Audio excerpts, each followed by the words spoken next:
Steam clung to the hallway like a low cloud spilling out from the cracked bathroom door and into the dim apartment.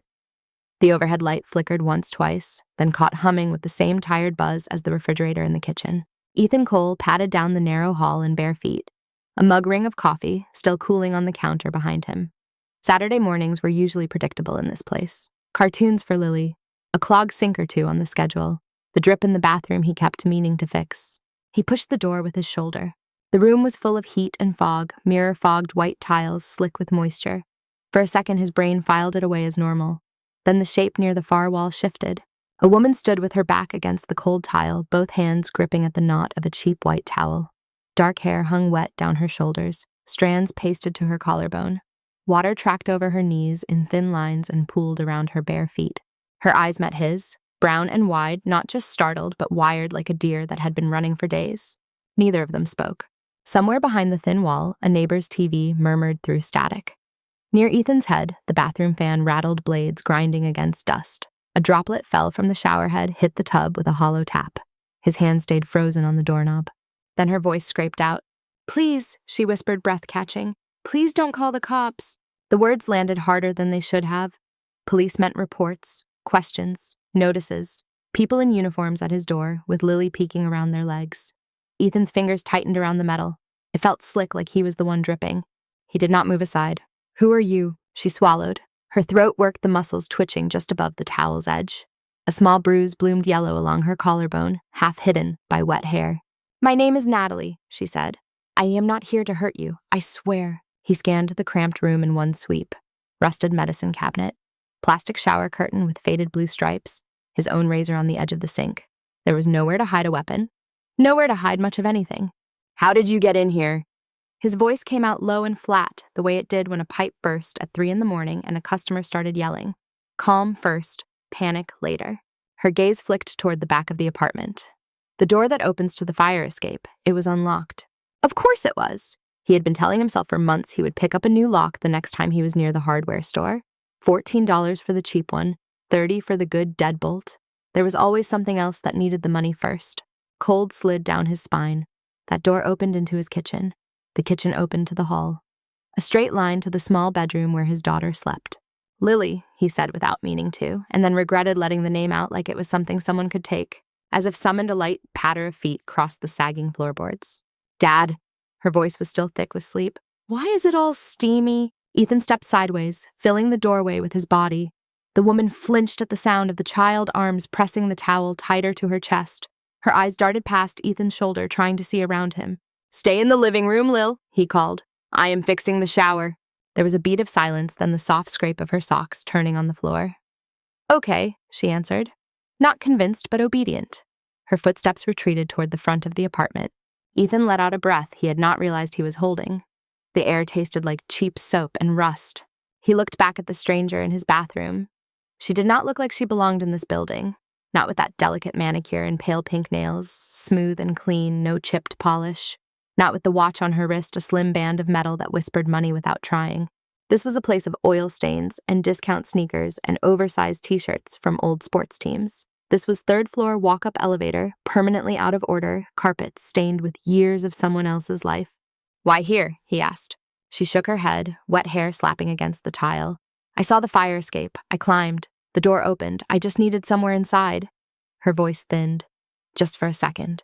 He heard the tremor more than the words. The muscles in her calves were still twitching, like she had been running. Her shoulders shook beneath the towel, not just from the cold. He had seen people run before. Mostly from bills, sometimes from exes waiting in the parking lot. This felt different. There was something about the way she kept glancing at the small, frosted window over the shower, listening for sounds he could not hear. Water dripped from the ends of her hair onto the tile. 3 drops. 4. They slid toward the drain that never quite worked right. Ethan's gaze drifted upward. The ceiling above the shower was scarred with an irregular stain, the shape like a continent on an old map. Brown-yellowed at the edges. He had been watching that stain spread for 2 years, every morning counting its progress while the alarm on his phone still rang on the nightstand. Today it seemed bigger. He pulled his eyes back down. This was not the morning to think about leaks. "You need to get out," he said. "Right now, before my kid comes back in here and before anyone sees you." Her fingers tightened so hard on the towel that her knuckles went white. "I can't," she said. "Not yet. This is not a shelter." I have a 7-year-old in the next room. He kept his voice even, but it had an edge. Whatever you are running from, you cannot park it here. A flicker of something crossed her face. Shame, or hurt, or both. She shifted her weight from one foot to the other, water squishing under her toes. If you call the police, she said softly, he will know exactly where I am. He, not they, not some vague trouble, a person. Ethan did not like the way she said it. Careful, like the word itself had sharp edges. He thought of all the men in pressed suits he had watched stride through the glass lobby of his old building, eyes already on the elevator phone, pressed to ear, never seeing the janitors or techs at their elbows. He thought of one name in particular, and his jaw clenched. In the living room, the volume on the television climbed a little. Lily must have found the remote. The sing-song voice of a commercial bled into the hallway, too cheerful for how tight everything felt in Ethan's chest. Look, he said, rubbing a hand over his face. The stubble on his jaw rasped against his fingers. I am not trying to be an ass, but I cannot just have a stranger hiding in my bathroom. Her gaze slid past him out into the hallway. His eyes followed. From where he stood, he could see part of the living room. The sagging couch with the floral slipcover his sister had given him. The cheap TV perched on an old crate. The wall right off the hall where he had hung 3 framed photographs. One of them showed a younger version of himself, clean-shaven, button-up shirt, pressed, standing in front of a sleek glass building. The logo behind him glowed blue Cane Net Solutions. The sky had been unusually clear that day, so bright his eyes had squinted in the photo. He remembered the wind tugging at his tie, the weight of a future he thought was solid. The woman inhaled sharply. Her gaze locked onto the picture like a magnet. The color drained from her face. Her grip on the towel loosened, then tightened again. You worked there, she said. It did not sound like a question. You worked for him, Osvam. Ethan's hand twitched at his side. For a moment, the bathroom blurred steam and cracked tiles and everything. He heard again the hollow thump of security doors closing behind him, the quiet murmur of coworkers not meeting his eyes as he had walked out of that glass tower for the last time. He had spent 3 years teaching himself not to say the name Cane Net aloud. 3 years pretending it was just a job that had gone away and not the axis his life had spun off.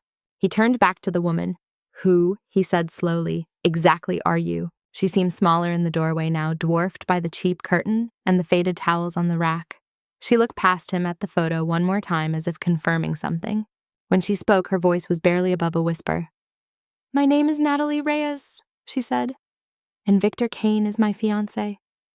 For a heartbeat, Ethan thought he had misheard her. The name floated there between the peeling paint and the fogged mirror, impossible in this cramped bathroom. Victor Cane. His lips pulled tight over his teeth.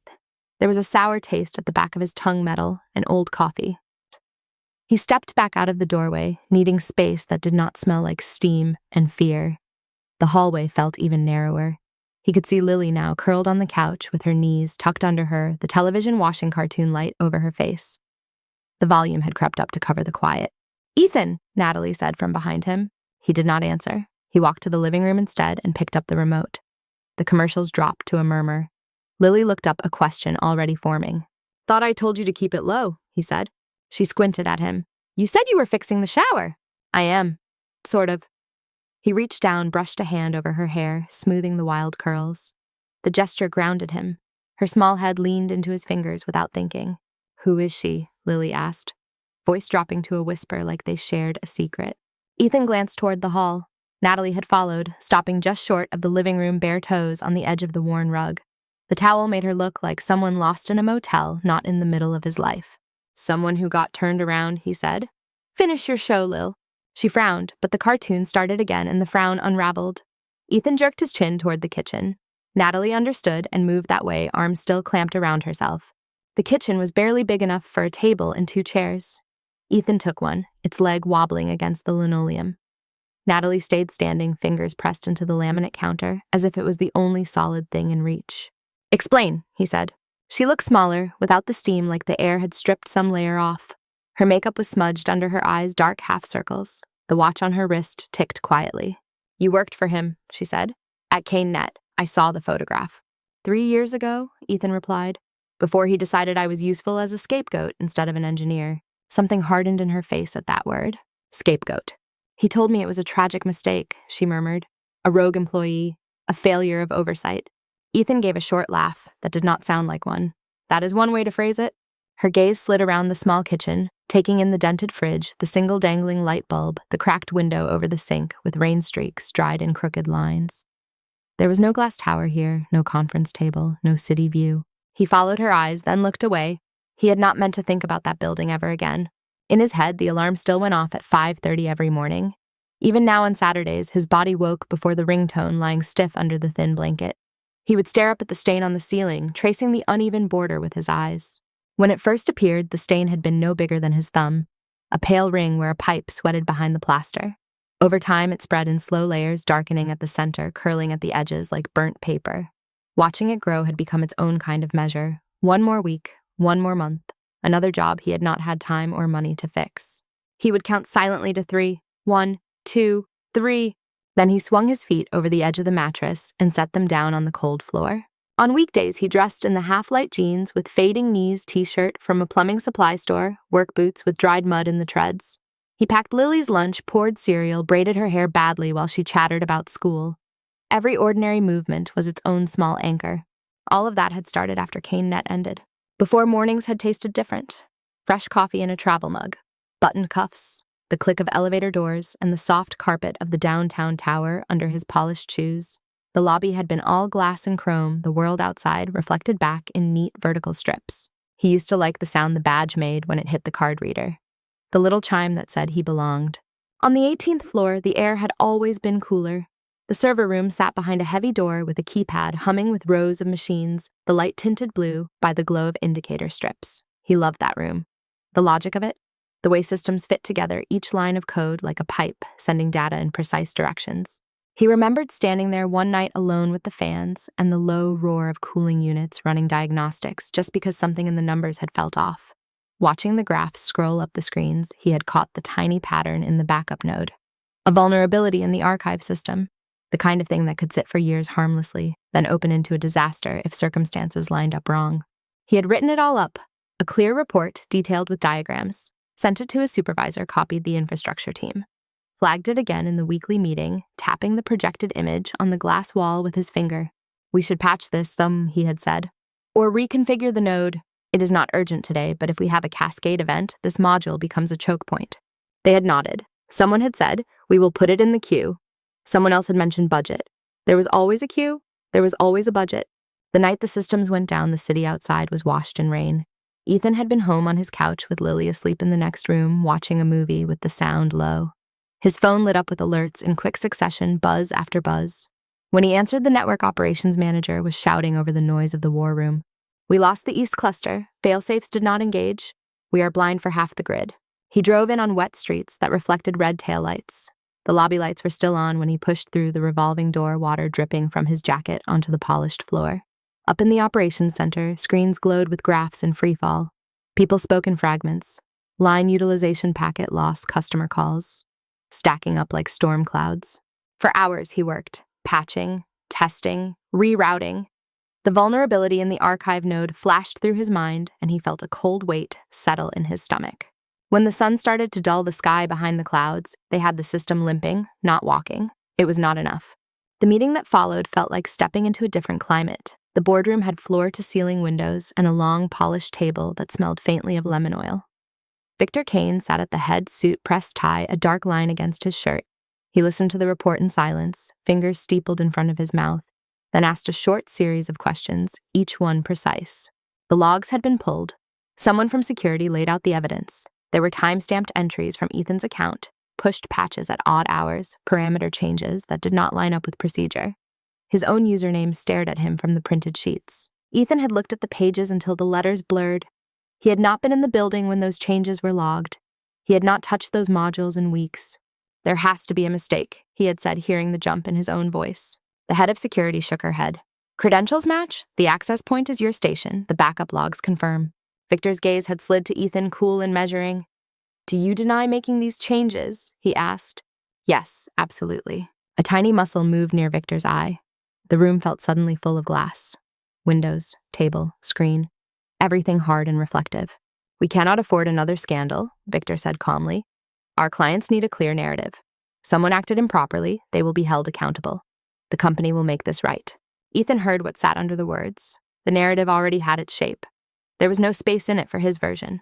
Security had walked him out that afternoon. The badge stopped working at the turnstile with a blunt red light. The revolving door surrendered him to the street, his reflection breaking apart in the curved glass. He never forgot the way people in the lobby had looked away. In the kitchen now, the apartment felt smaller, as if the walls had shifted closer, while the memories rolled through him. Natalie watched his face, catching pieces she did not know how to put together. He said you were reckless, she said quietly. That you ignored protocols, that you cost the company millions. Nice to know he had a story ready. Ethan rubbed his thumb along a nick in the table's edge. So you know his side. Congratulations. Her jaw tightened. I know what he told me. I also know what I have seen. He lifted his gaze. For the first time, he really looked at her past the towel and the expensive watch and the smudged mascara. There were fine lines near her eyes that had nothing to do with age. The bruise on her collarbone had not come from running into a doorframe. Where did you grow up? He asked, surprising himself. She blinked. San Francisco, Pacific Heights. He let out air through his nose. Figures. Her mouth twitched, not in amusement. My father made his money in biotech. We had a house with 12 bedrooms and a view of the bay. A housekeeper ironed my school uniforms. I had a driver by the time I was 14. As she spoke, the images stacked themselves in his mind without effort. High ceilings, white walls, a staircase that curved like a question mark, the smell of polished wood and ocean air leaking through slightly open windows. There were rules, she continued, where I could sit at dinner, what I could say at events, which schools were acceptable, which friends were not. She looked past him, eyes fixed on some other room. A dining table too long for a family of 3. Her father at the headphone, face down by his fork, talking about numbers. Her mother correcting Natalie when she reached for the wrong glass. I thought that was just how things were when you had money, she said. I thought I would get used to it. Did you? Not really. A small breath of a laugh. I got good at pretending. He could see that the practiced poise underneath the disarray.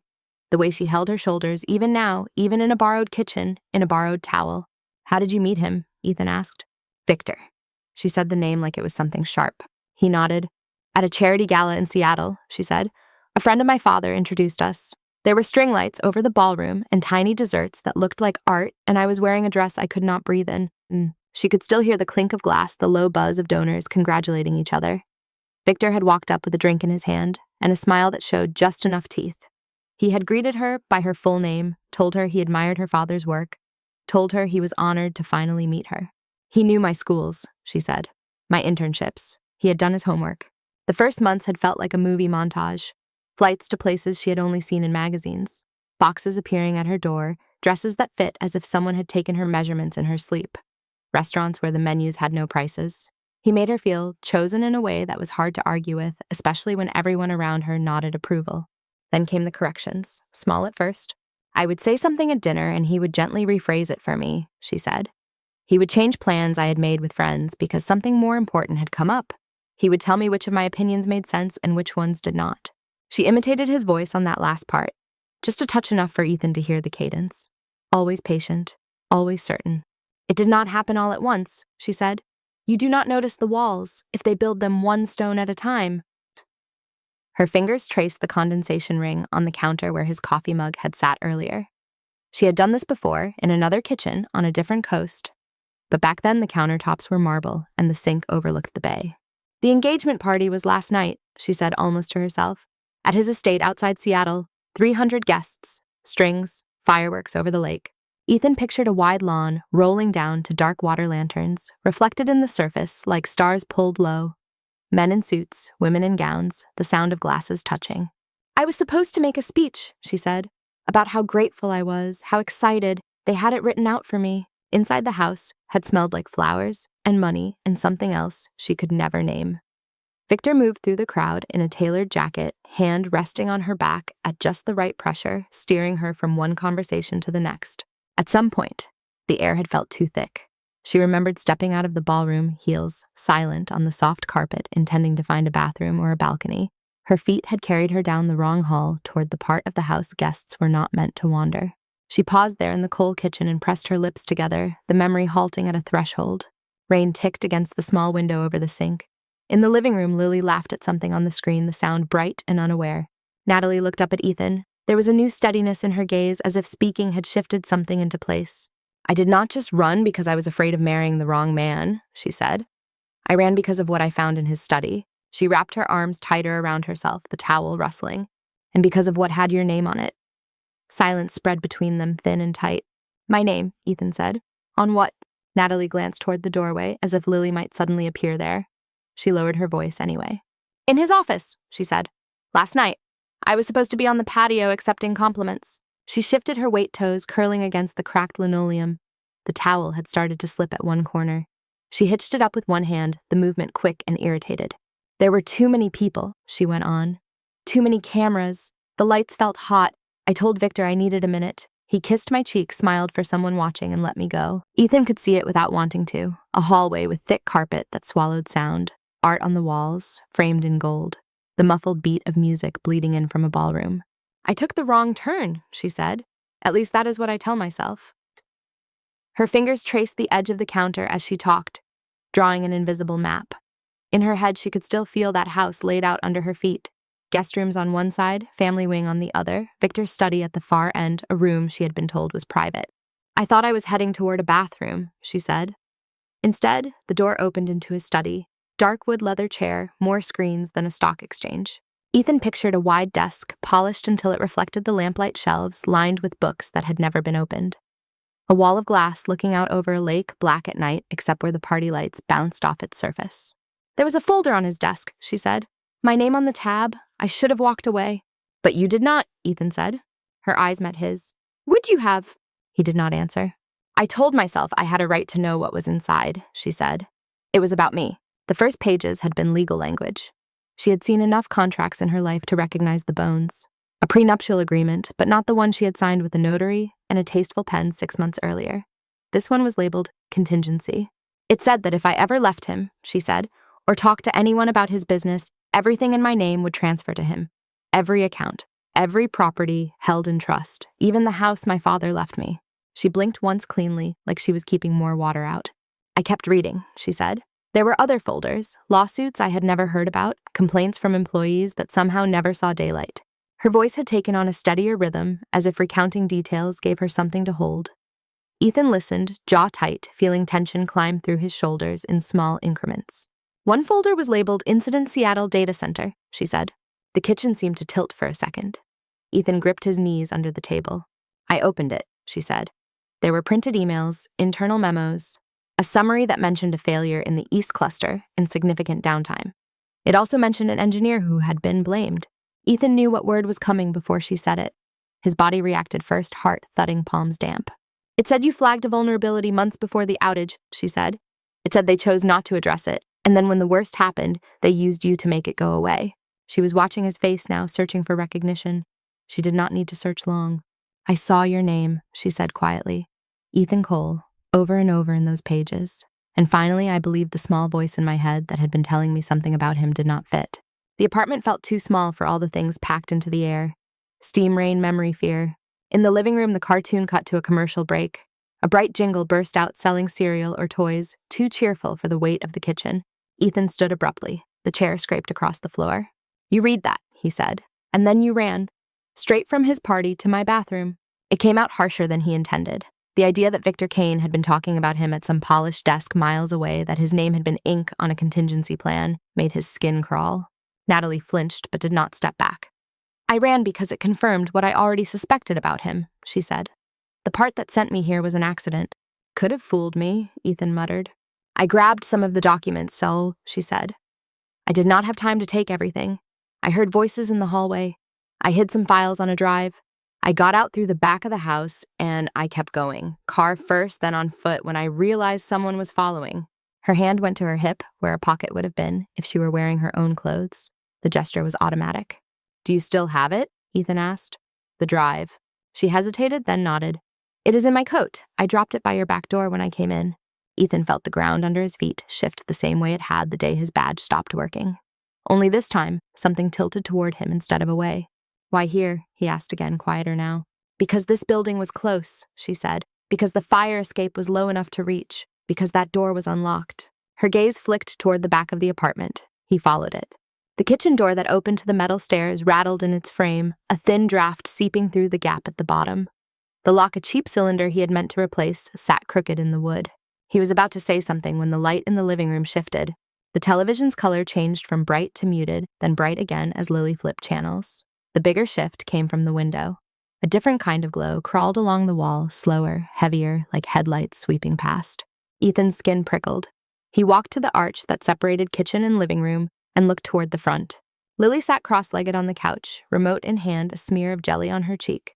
The window behind the TV faced the street. The curtains were thin thrift store cotton. Through them, he could make out the blurred shape of a vehicle idling at the curb. His stomach dropped. "Stay here," he told Lily. She did not like that tone. Her brows drew together. "Why? Is somebody here? Just let me check something."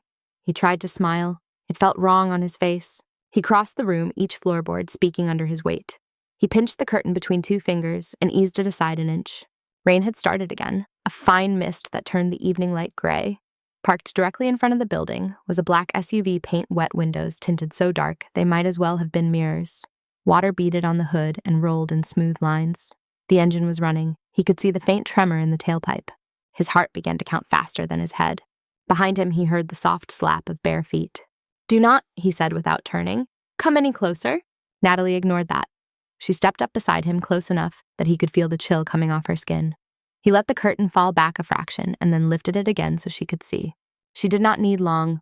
Her hand closed around the curtain fabric until her knuckles showed white. All color left her face. "That is his," she said. Her voice had gone flat, stripped of everything but certainty. "Security detail, 3 of them, sometimes 4. They rotate, but the car is always the same." Ethan let the fabric drop. The SUV became a dark blur again, a shadow pressed against the building. He could hear his own pulse in his ears. The apartment, with all its familiar flaws, suddenly felt like a stage with the lights too bright. Lily's voice broke through. "Dad, who is outside?" He turned. She was peering over the back of the couch, eyes wide. The cartoon on the screen had changed to some kind of show with brides in white dresses, sprinting in slow-motion veils trailing behind them. The closed caption at the bottom read, "Runaway Bride Special." Natalie made a choked sound that might have been a laugh in another life. "Lily," Ethan said, "turn off the TV." "Why," she started then, must have seen enough in his face to comply. She clicked the power. The apartment fell into a softer light, just the ceiling fixture and the gray leaking in through the curtains. "Are those bad guys?" she asked, like in the movies. Her voice was small, but there was no joke in it. Ethan looked at her, then at Natalie, then at the front door. The deadbolt was engaged, but the wood around the frame was old and split. The only thing that kept most people out of this building was that there was never anything worth taking. He crossed the room in 3 strides and checked the chain out of habit, even though he knew a solid kick could snap it. Natalie stood in the middle of the living room, now towel pulled tight, dripping a little on the rug. She seemed to shrink as if the walls were closing in. "I cannot go back," she said quietly. "If they take me, I do not get another chance." Ethan heard everything that sat inside that sentence, all the rooms and contracts and quiet pressures. He also heard the echo of another conference room, another day, when a decision had been made in someone else's favor. He looked again at his daughter, at the stack of her drawings on the coffee table, at the worn places on the couch where she liked to sit. He felt fear move through him, clean and cold, then settle. "You are not going outside," he said. The words surprised him with how solid they sounded. Natalie stared at him. "You do not even know me." "I know him," Ethan said. "That is enough." He went to the window and yanked the curtains closed, fully shutting out the blurred shape of the street. The fabric did not do much against sound, but it made the room feel less exposed. He turned off the lamp near the couch. Shadows softened the edges of the furniture. "Lily," he said, kneeling so his eyes were level with hers. "We are going to have a quiet day inside, all right? No opening the door unless I say so." "Like a game?" she asked. "Something like that." She considered this, then nodded. "Okay." When he stood again, Natalie was still watching him as if she could not quite believe what he had just done. "You should have handed me over," she said. "It would have been easier." He thought of the stain on the ceiling, the one he had watched spread doing nothing, because the problem felt too big and too far away and too expensive. He thought about how that had turned into a habit. He shook his head once. "They are watching the entrance bay," he said. "And if they are who you say they are, they know his study was breached. They know someone ran. You go out there, they will scoop you up before you hit the sidewalk." He pulled in a breath, tasting dust and old paint and the faint sweetness of the cereal Lily had eaten earlier. "You stay here for now," he said. "We keep the doors shut and the lights low." His voice carried no promise beyond the next few minutes, but it was enough to give shape to the air again. Natalie let out a breath she had been holding since she saw the SUV. Her shoulders dropped an inch. Her bare feet curled into the rug, trying to find warmth. "Then what?" she asked. Ethan looked toward the photographs on the wall, the one of him in front of the cane net building reflecting the sky. He felt the old anger shift inside him no longer. Just wait, but something with an edge. "Then Mesa," he said, "you sit down and you tell me everything."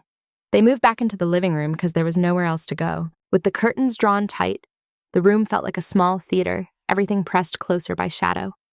The hum of the refrigerator in the kitchen, the tick of the cheap wall clock, the faint rush of pipes in the walls, all of it suddenly louder.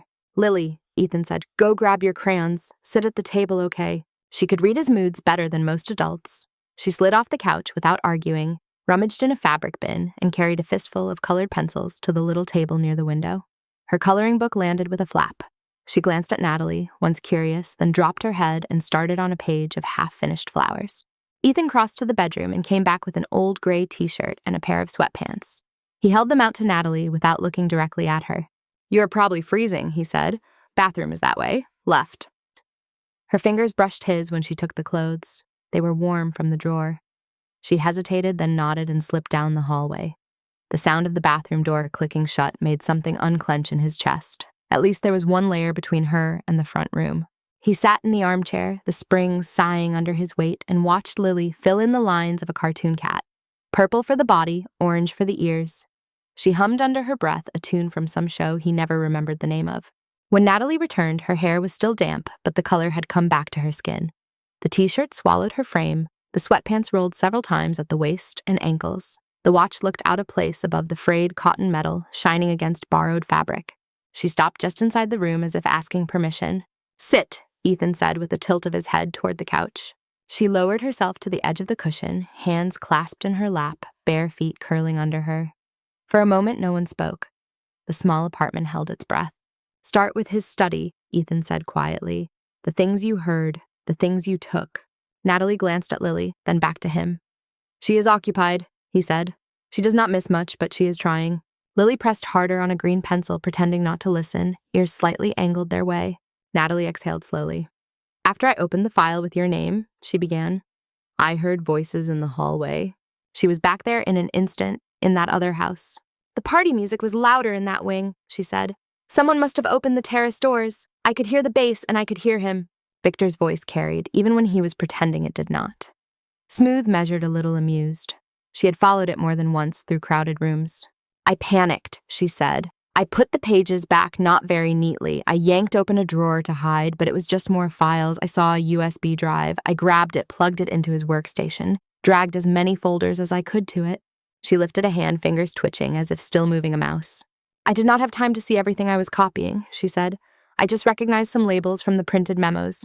Incident, legal, internal complaints, contingency." Her throat worked around the last word. "There was a door on the other side of the study," she said. "One I had never used. I opened it and found a small conference room.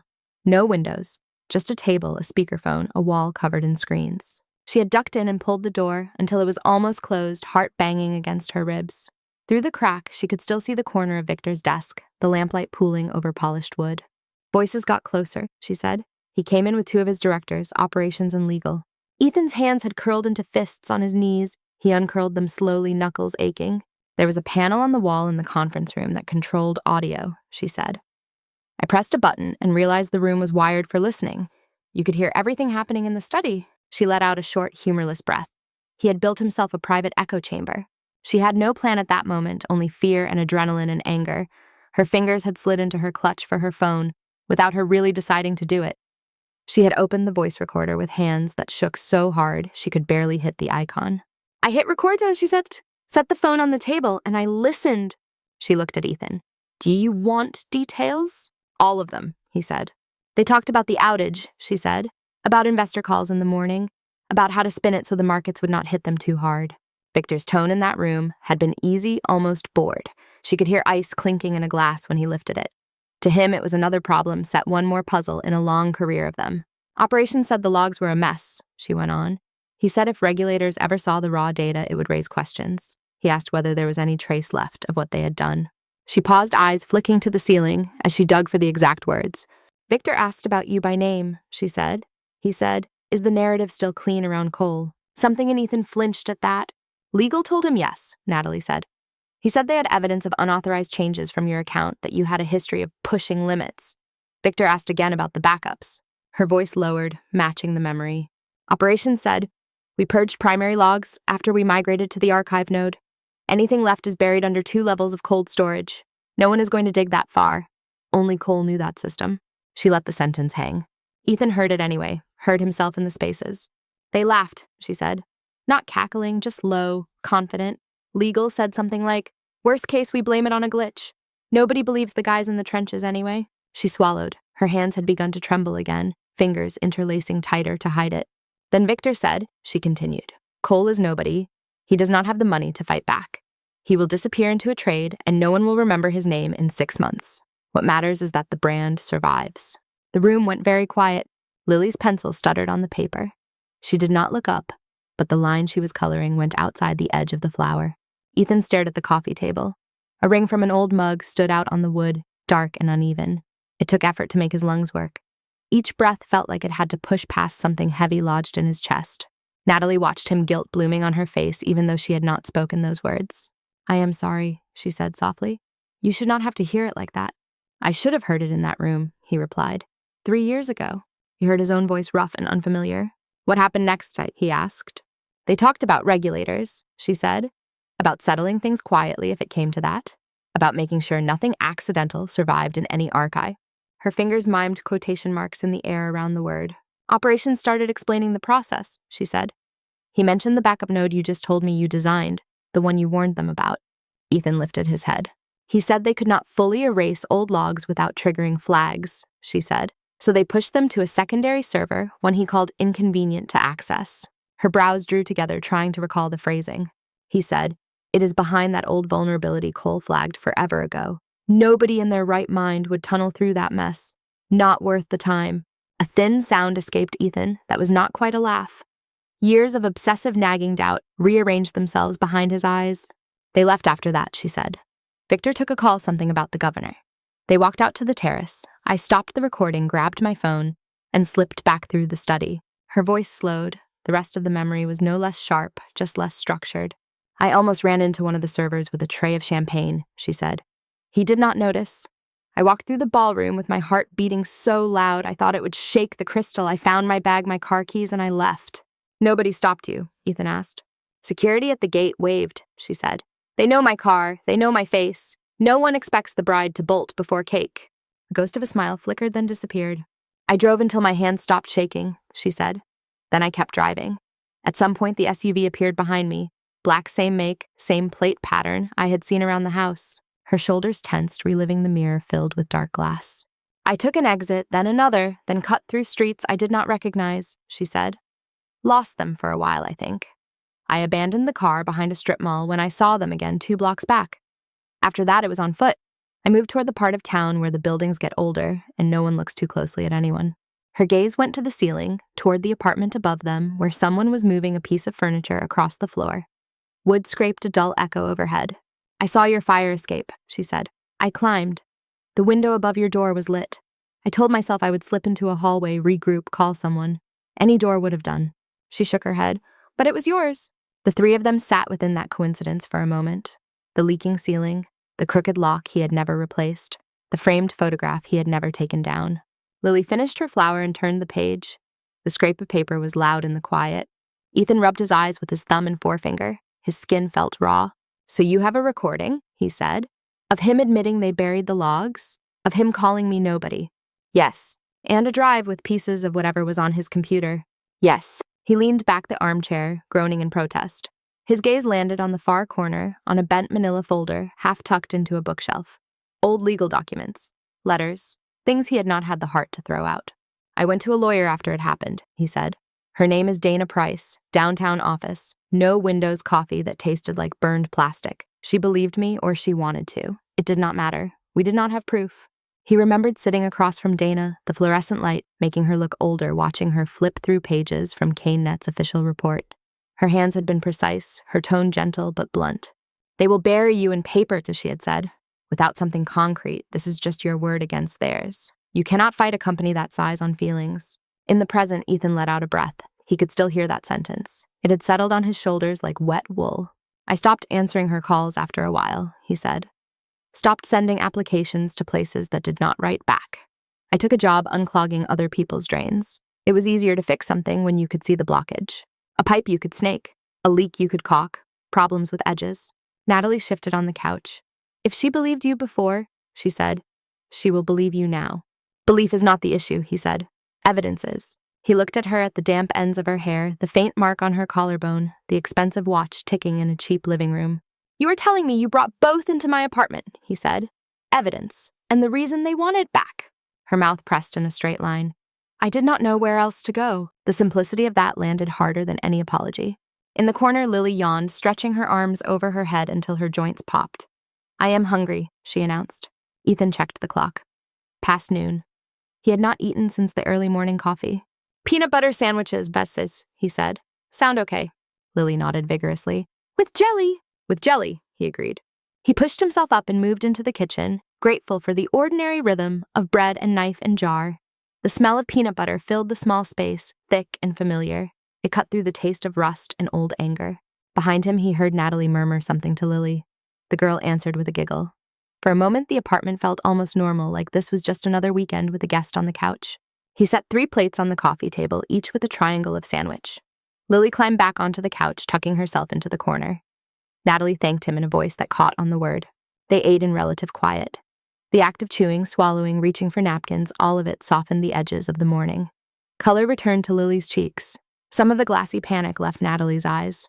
When the plates were empty, Ethan stacked them and set them in the sink. A slow drip from the faucet tapped against the metal basin. He tightened the handle until it squeaked, but the drip did not stop completely. Water found a way always. He turned back to the room. That drive, he said. Your coat by the back door. Natalie nodded. And the recording. She patted the oversized t-shirt pocket where her phone now rested. Here. He weighed the risk, the SUV outside the fact that Victor's people were already within walking distance of everything he cared about. Ignoring this did not make them vanish. It only left him blind. We cannot stay hidden in here forever, he said. What you have is as bad for him as it sounds. Someone out there needs to see it. Natalie watched him think, eyes flicking back and forth like she was trying to follow his thoughts. You said her name was Dana, she said. Your lawyer. He nodded once. Do you know where her office is? She asked. I used to, he said. 4th floor of an old building downtown. Lease was cheap, she said. Close to the courthouse. Is she someone you trust? As much as I trust anyone who reads contracts for a living. The faintest hint of a smile passed between them. It did not last long, but it was there. Outside the drawn curtains, a car door slammed. Footsteps splashed through a puddle. A voice laughed muffled by glass and rain. Normal city sounds layered on top of the threat parked at the curb. Ethan felt the apartment around him, every thin wall and loose lock, every creak and flaw he knew by heart. The life he had built inside it was not much, but it was his. The girl at the table with colored pencils. The woman on the couch with other people's secrets in her pocket. He was tired of being the ghost in someone else's boardroom story. He picked up Lily's empty plate, then set it down again. His hand was steady. If we can reach her, he said more to himself than to either of them. Dana is the only person I know who might tell us what to do next with that proof. He met Natalie's gaze and held it. But until we move, he added, we keep the door shut, and we make sure no one outside this apartment knows you are here. They waited until the light outside the curtains changed. Afternoon thinned toward evening. The glow on the wall cooled from white to gray, then to the bruised color of early dusk. The hum of traffic on the street shifted. 2 less delivery vans, small vans, more cars heading home. Ethan kept watch from the crack in the bedroom curtain where he could see a sliver of the street without letting the SUV see him. It stayed there, squat and dark engine idling in slow breaths. Once a different man got out and swapped places with the driver, shaking rain from his jacket. No one looked up. You cannot stare it away, Natalie said quietly from the doorway. Her borrowed clothes made her almost blend into the shadow. Only the watch caught the light. Just making sure they do not get bored and change tactics, Ethan replied. Bored men made bigger mistakes. He had seen that in server rooms and in bars. He dropped the curtain and checked his phone. The lock screen showed 4:12. They had been pinned in the apartment for hours that felt longer. In the living room, Lily had built a fort out of blankets and couch cushions. A flashlight beam bobbed inside as she arranged stuffed animals along the back wall. She had taken to the game of staying in with an earnest focus that made Ethan's chest ache. We cannot wait them out, Natalie said. They have more time than we do. He knew she was right. The longer they sat here, the more likely someone slipped.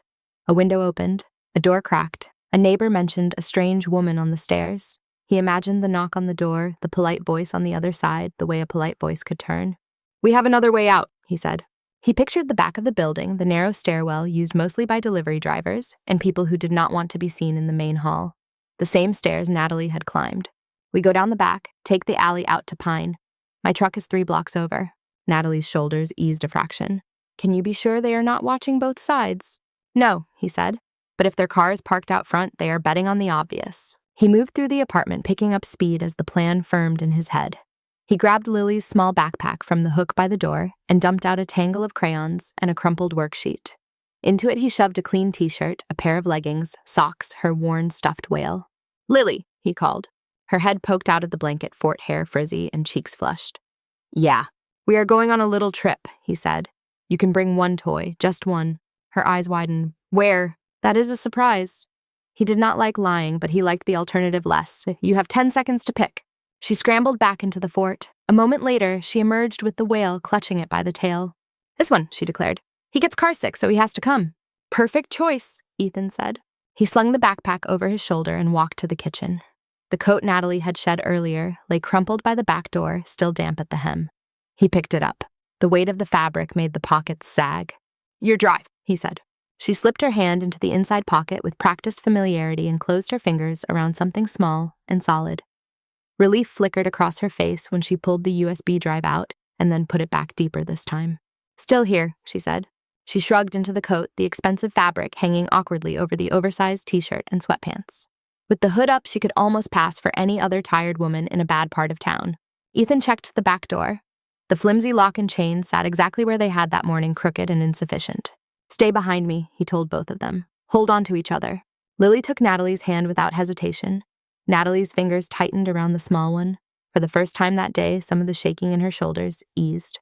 Ethan unlocked the door and opened it a crack. Cool, damp air slid into the kitchen, smelling of wet concrete and old fry oil. The metal stairs outside were slick with drizzle.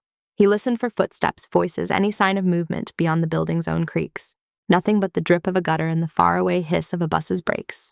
He opened the door wider and stepped onto the landing. The alley behind the building was a narrow cut of space between brick walls. Dumpsters lined one side lids, half open, the air rich with rot and something sweet. A fire escape zigzagged up the opposite wall, its metal bones rusted and stained. He made them wait on the landing while he checked the length of the alley. Both ends opened onto different streets, each with its own slice of view. One showed a sliver of the main road, and the black SUV's back bumper still pointed toward the front entrance. The other looked out onto Pine Quieter, where a laundromat and a shuttered nail salon faced each other across patched asphalt. This way, he said, pointing toward Pine. They moved single-file footsteps soft on wet concrete. Lily's fingers stayed hooked around Natalie's. A distant siren rose and fell somewhere else in the city. At the mouth of the alley, Ethan paused again. A delivery van rolled past, followed by an empty bus. A man in a hoodie smoked under the awning of the laundromat, face turned toward his phone. No SUV, no suits. They stepped out as if they had somewhere normal to be. Ethan kept his pace, even not too fast, not too slow. The backpack bounced lightly against his spine. Lily trotted to keep up, whale tucked under one arm. Natalie walked with her head down, hood shadowing her face, hands in her pockets. The truck waited where he had left it, a faded blue pickup with rust blooming along the wheel wells parked between a battered sedan and a hydrant. It looked like it had been forgotten, which was part of why he liked it. He unlocked the passenger door and helped Lily climb in, boosting her onto the wide bench seat. She slid to the middle, automatically. Natalie hesitated on the curb for a second, glancing up and down the street. Get in, he said. She did, pulling the door hard until it shut with a hollow thump. He walked around to the driver's side. The key felt familiar and rough between his fingers. For a second, he worried the engine would pick this moment to fail out of spite. When he turned the ignition, it coughed twice, then settled into a rattling idle. He pulled away from the curb, merging into the slow stream of late afternoon traffic. The SUV did not roar around the corner in pursuit. No one leaned on a horn. They drove 3 blocks, then 4 city, sliding past in a blur of storefronts and crosswalks. Only when he turned onto the main road and saw the green sign for the interstate up ahead did he let himself breathe a little deeper. Seatbelt, he said automatically. Lily clicked hers without looking, still hugging the whale. Natalie fumbled for the buckle, then snapped it into place. Through the windshield, the sky was a flat sheet of pewter clouds pressing low. The tips of evergreens poked up along the horizon. Headlights flicked on in front of them as the light continued to drain from the day. Where are we going? Lily asked. North, Ethan said. To see someone who can help with a grown-up problem. She seemed to accept that. Can I pick the music? He flipped on the old radio. Static greeted them first, then a fuzzed-out pop song that smoothed into focus as they cleared a patch of interference. Lily hummed along, making up words where she did not know the real ones. Natalie sat with her back against the seat, hands folded tight in her lap.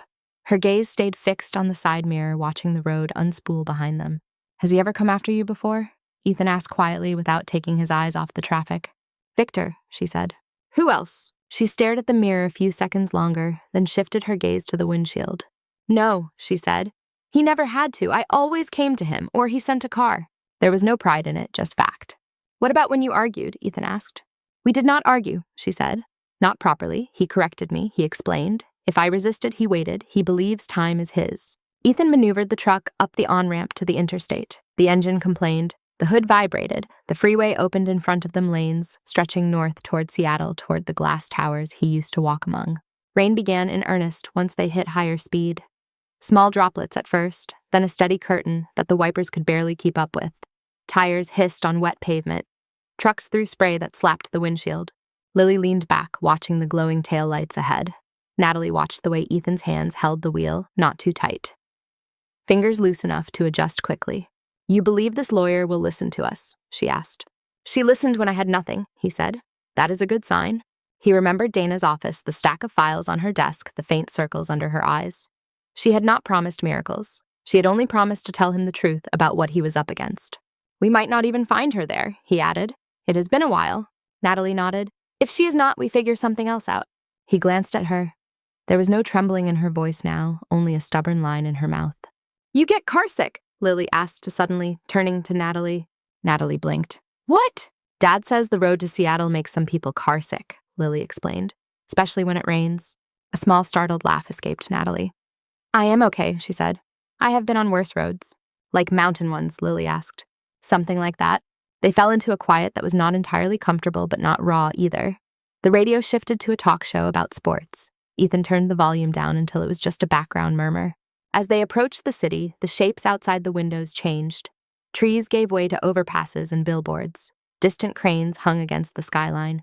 The first glass towers appeared, catching what little light remained and breaking it into pale slivers. Ethan followed the signs toward downtown. The streets narrowed, funneling them between old brick facades and newer office blocks. Wet pavement reflected neon signs from bars and the white glare of parking garage entrances. He turned onto a side street he remembered Hart picking up as muscle memory guided him to a squat, 6-story building with a stone cornice and narrow windows. The kind of place that still housed dentists and solo law practices instead of app companies. "This is it," he said. He found a spot half a block away and slid the truck into it.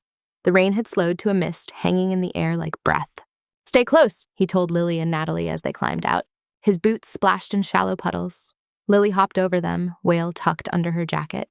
Natalie hunched into her coat head, down against the damp. Inside the building smelled like dust and old carpet cleaner. Fluorescent lights hummed.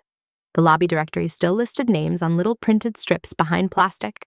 3rd floor dentist, 5th accountant, 4th Dana M. Price attorney at law. Ethan's chest loosened a notch. They took the stairs, Lily counting each one under her breath. The 4th floor landing creaked. The hallway stretched out, lined with doors that all looked the same, each with a frosted glass panel and a name stenciled on it. He found Dana's door halfway down. The brass knob was familiar. The stenciled letters of her name were slightly faded, as if cleaned too hard one too many times. Something yellow caught his eye. A strip of tape crossed the door at an angle from frame to glass, another piece at the bottom. A white notice was taped over the nameplate with official stamps in the corners. He stepped closer to read. Notice of closure. Lease terminated. Premises sealed. His stomach fell. The hallway seemed to tilt. Beside him, Natalie read over his shoulder. Her breath hitched. "They got to her," she whispered. He did not know if that was true. Maybe the landlord raised the rent. Maybe Dana had burned out and quit.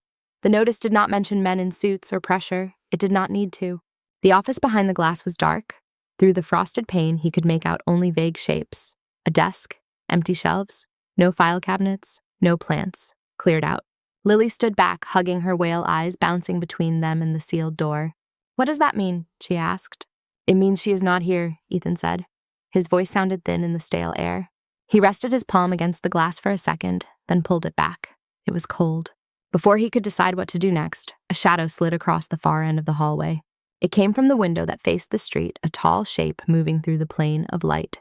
Ethan turned heart-knocking once hard. Outside at the curb below, a black sedan was pulling up behind his truck. The streetlights painted its wet roof silver. The back door opened with smooth, practiced ease. A man stepped out. Suit dark against the glow hair, silver at the temples, posture. Easy as if this were any other meeting on any other night. He closed the door with a careful hand and looked up toward the building. Even from 4 stories up, Ethan recognized him. Victor Kane had found them. For a second, Ethan thought the glass was playing tricks on him. He blinked. The figure on the sidewalk stayed the same. Victor Kane stood beside the black sedan, as if the wet street belonged to him. The rain had eased to a mist catching in his silver hair. His suit was the kind that never seemed to wrinkle even in weather like this. He slid one hand into his coat pocket, tilted his face up, and his gaze tracked straight to the 4th floor window. Ethan jerked back from the glass. His shoulder hit the wall. The impact snapped him out of the half-frozen stare. His pulse hammered in his ears so loud he almost missed the small sound behind him. "Who is it?" Lily asked. She had crept closer, wail squeezed to her chest. Natalie's outline filled the doorway to the hall, eyes searching his face. "We need to move away from the window," Ethan said. His voice came out rough. He took Lily gently by the shoulders and steered her back from the glass. Natalie stepped aside to let them pass. Her eyes flicked toward the window, curiosity wrestling with something sharper. "Do not look," he said. She ignored that lean just enough to see.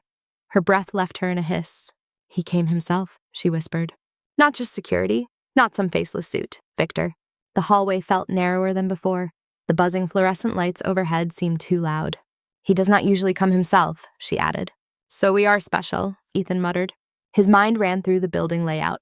Front entrance on the street, the same one Victor was standing near. Side fire door by the alley with an alarm that sometimes worked, sometimes did not. Stairs at each end of the hall. An elevator that groaned and shuddered and smelled like metal and dust.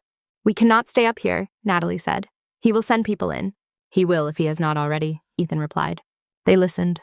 From below, the faint sound of the lobby door opening floated up the stairwell. A burst of street noise rode the air for a moment, then cut off. Lighter footsteps followed. No clatter of an elevator gate, no mechanical whine. Stairs, then. Someone was climbing.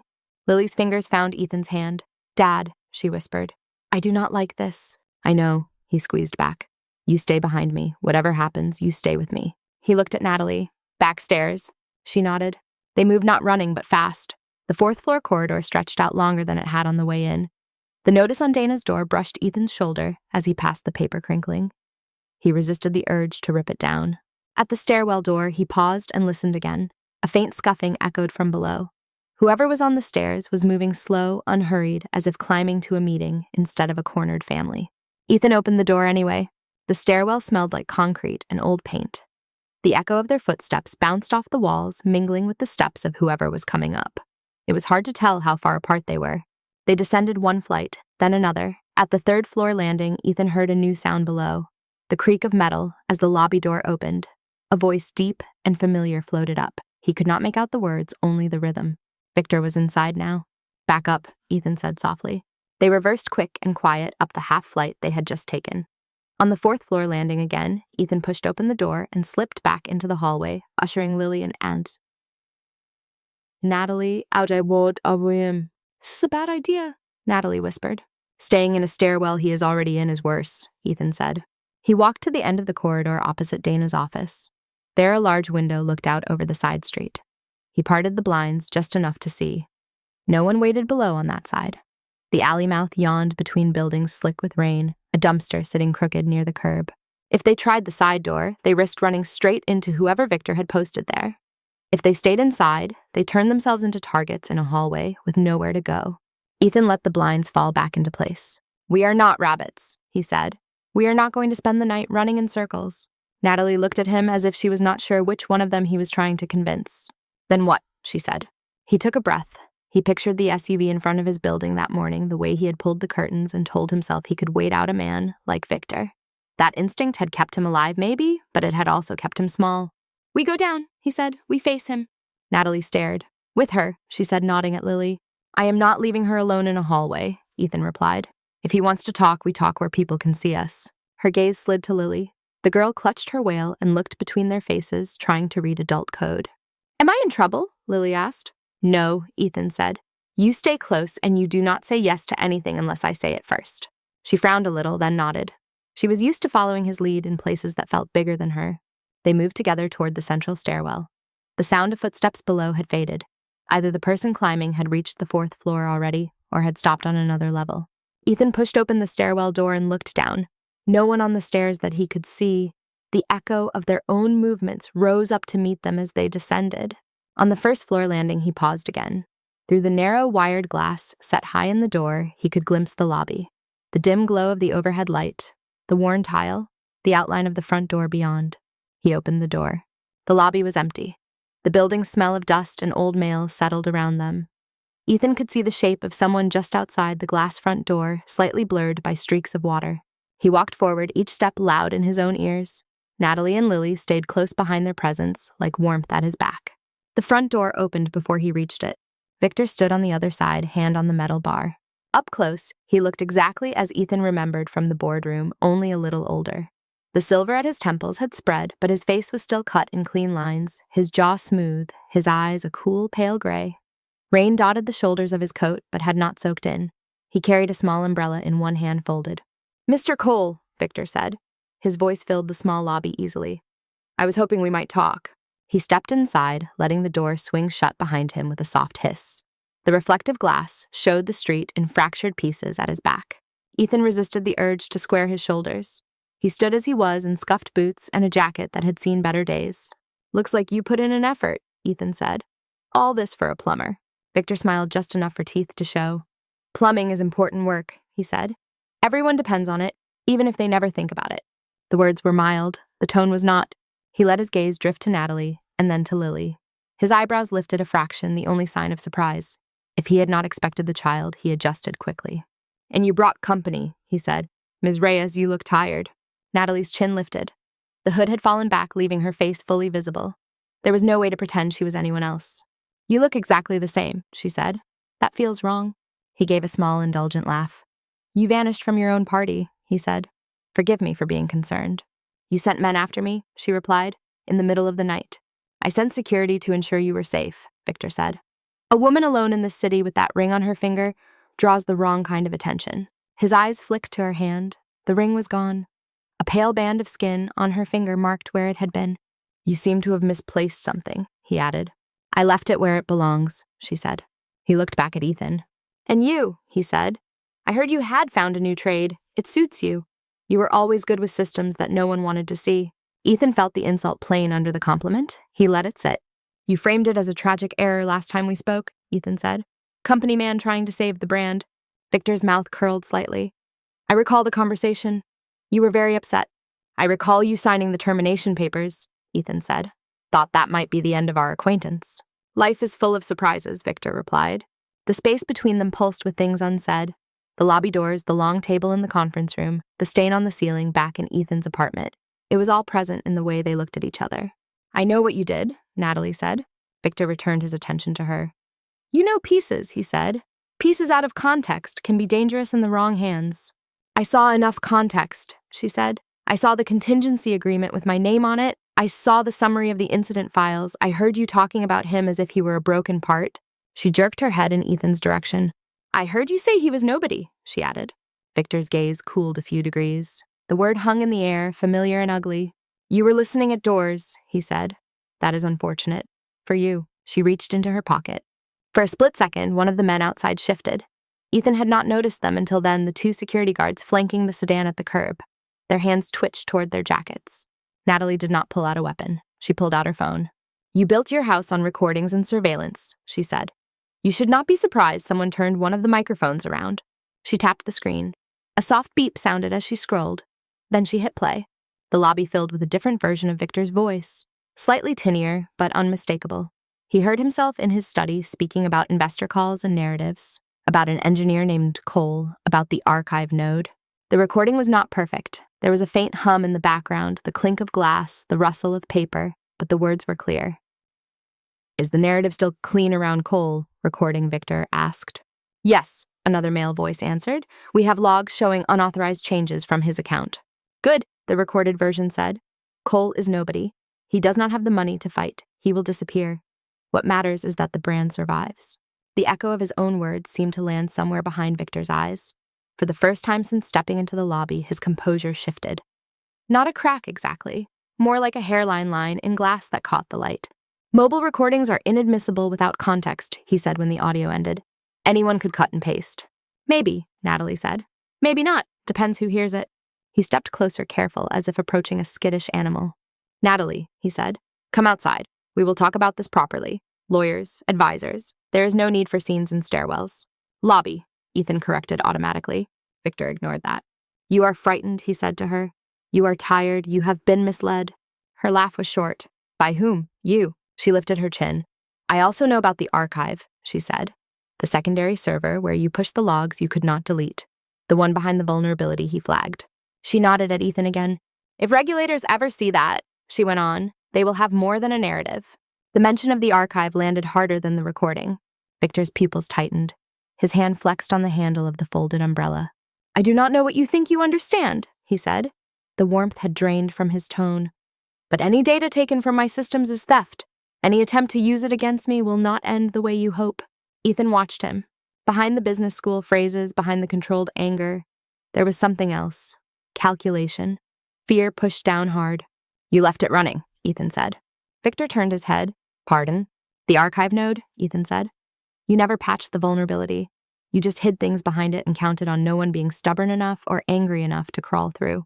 He could see the architecture in his mind, the network map he had drawn for his report, lines of connection and gates, the backup server squatting at the edge of the diagram behind an outdated protocol. It was cheaper, he added. Victor did not answer. He did not need to. Even if you purged some logs, Ethan said, you could not touch everything without tripping alarms. So you moved them, redirected. You hoped time and layers of storage would make them disappear. Technical speculation, Victor said, not proof. But the system is still yours, Ethan said, which means the flaw is still mine. His fingers itched as if they should already be on a keyboard. Muscle memory woke up in his hands, the old knowledge of ports and commands and backdoors. Lily shifted beside him, pressing into his leg. He put a hand on her shoulder without taking his eyes off Victor. You are both tired, Victor said. You have dragged a child into something she does not understand. This is irresponsible. Dragging people into things without their consent is your specialty, Natalie said. He looked at her with something almost like pity. Come home, he said. We can talk about revised terms. Quietly. The world does not need to know what you think you heard in one overheated conversation. She held the phone up between them. They already will, she said. For a heartbeat, no one moved. Rain tapped softly on the glass of the door. A car passed outside its headlights, casting a brief wash of light over the lobby floor. Then Ethan spoke. You are right about one thing, he said to Victor. Without access, all we have is feelings and a recording. He nodded at Natalie's phone. But you gave me more than that, he added. You gave me an address. You gave me a map 3 years ago, and you were too arrogant to fix the leak. Victor's jaw tightened. You think you can touch my systems from here, he said. On a whim, on a phone. Ethan did not rise to the bait. I think I know where to look, he said. He turned to Natalie. You still have that drive, he asked. She nodded, fingers brushing the pocket of her coat. And the recording? Yes. He felt the shape of a path forming in his mind, rough and not yet safe, but real. The vulnerability he had pointed out in a conference room laughed off and then quietly used. The secondary server they thought was buried. The credentials he had not touched in 3 years but could still reconstruct out of habit and anger. He looked back at Victor. You buried me once, he said. You did not bury your own mess. The older man opened his mouth, then closed it again. Outside, the rain thickened against the glass, turning the streetlights into blurred halos. Inside the lobby, held 3 adults and 1 small girl, the air between them charged with more than weather. Ethan slid his hand off Lily's shoulder and flexed his fingers once as if loosening them after a long rest. Ethan was the one who broke the stare. We are done in this lobby, he said. You have my attention. You are not getting anything else in here. Victor's gaze stayed steady, weighing. For a flicker of a moment, something like grudging respect crossed his eyes. You think you can hurt me with borrowed files and a snippet of audio, Victor said. You are not the first angry man to threaten me. You are the first one who called me nobody and then parked outside my house, Ethan replied. Behind Victor, the glass door pushed inward, and a man in a tan raincoat stepped in, shaking water from his umbrella. He froze halfway when he saw the tableau in the lobby. 3 adults squared off a small girl clutching a stuffed whale. Am I interrupting something? The man asked, blinking. Victor shifted his public face, sliding back into place. Not at all, he said smoothly. Excuse us. The moment fractured. Ethan used the distraction. He put a hand on Lily's shoulder, another light touch at Natalie's back. Come on, he said. We are leaving. Victor took a half step forward. This is not finished, he said. It is not, Ethan agreed. That is the point. He opened the door wide enough for all three of them. Cool air rushed in, carrying the smell of wet pavement and exhaust. The man in the tan coat flattened himself against the wall to let them pass, eyes flicking between them and Victor like he was flipping channels mid-argument. On the sidewalk, the city felt huge and close all at once. Cars hissed by in the wet. Distant sirens wove through the air. Streetlights smeared themselves on the damp asphalt. "Where?" Natalie asked. "Away from his building," Ethan said. "Then we find a signal and a table." He led them half a block down, then around a corner. The black sedan still idled near his truck, two security men leaning against it pretending to look bored. Victor had not told them to move yet. Ethan turned into a narrow doorway under a striped awning. The sign above it read, "Howard Street Coffee," in flaking paint. Inside, warm air and the smell of beans met them. The place was half full. Students with laptops, a man in a reflective vest with a newspaper, a woman in scrubs nursing a giant drink. The barista glanced up, eyebrow-pierced hair pulled into a messy knot. "Hi," she said. "3. "Yeah," Ethan answered. They took a table at the back near an outlet. From this angle, the big front window showed only smears of light and the occasional shadow of someone passing. The noise of milk steaming and cups clinking wrapped around them. Ethan ordered coffee for himself, hot chocolate for Lily, tea for Natalie. The routine felt almost ordinary. His hands shook once when he handed over a crumpled bill, but the barista did not seem to notice. At the table, Lily wrapped both hands around her mug eyes, as big as the marshmallows floating on top. "This is the best trip," she said. Ethan swallowed against the tightness in his throat. "Glad you are enjoying the cocoa," he said. He pulled his old phone from his pocket. The screen was spiderwebbed in one corner, the battery icon already lower than he liked. He set it next to Natalie's sleek device, their reflections doubling in the glass. "Password," he said. She slid her phone toward him and tilted it so the camera could see her face. It unlocked with a soft click. "Corporate account still active?" he asked. "Some," she said. "They gave me access to guest Wi-Fi and event scheduling, things like that. I am not in their systems the way you were." He did not need her to be. He needed her connection. He opened a browser, fingers moving with old muscle memory. VPN client, a tunnel through the noise. He avoided the obvious paths.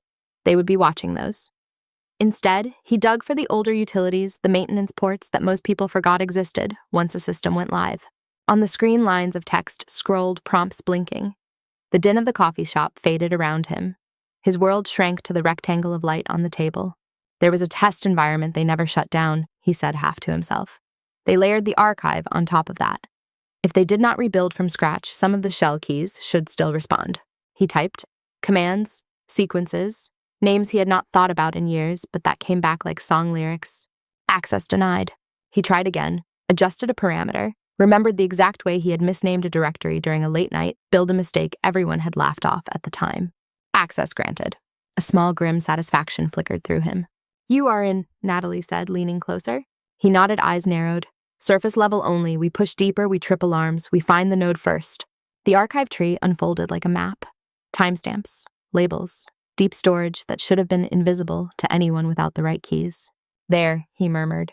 The label read, Archival East Incident. Subfolders nested below it, each one stamped with a time window that matched the week his life had blown apart. His mouth went dry. He opened one. Structured logs scrolled past dents with numbers and tags. Transactions, system calls, user IDs. Somewhere in the mess was the truth preserved under layers of corporate negligence and arrogance. "Can you pull it?" Natalie asked. He could. The connection was thin, but enough. He tapped the screen, initiated a transfer to the phone's local storage, then set a second route and upload to an encrypted cloud account he had created that morning out of habit. "Local copy and offsite copy," he said, "in case they decide to nuke the source." "What about them noticing?" she asked. He watched the data bar crawl across the screen. If they are watching every maintenance port on every forgotten tool, they deserve the win. It took long minutes. Each percent felt like its own held breath.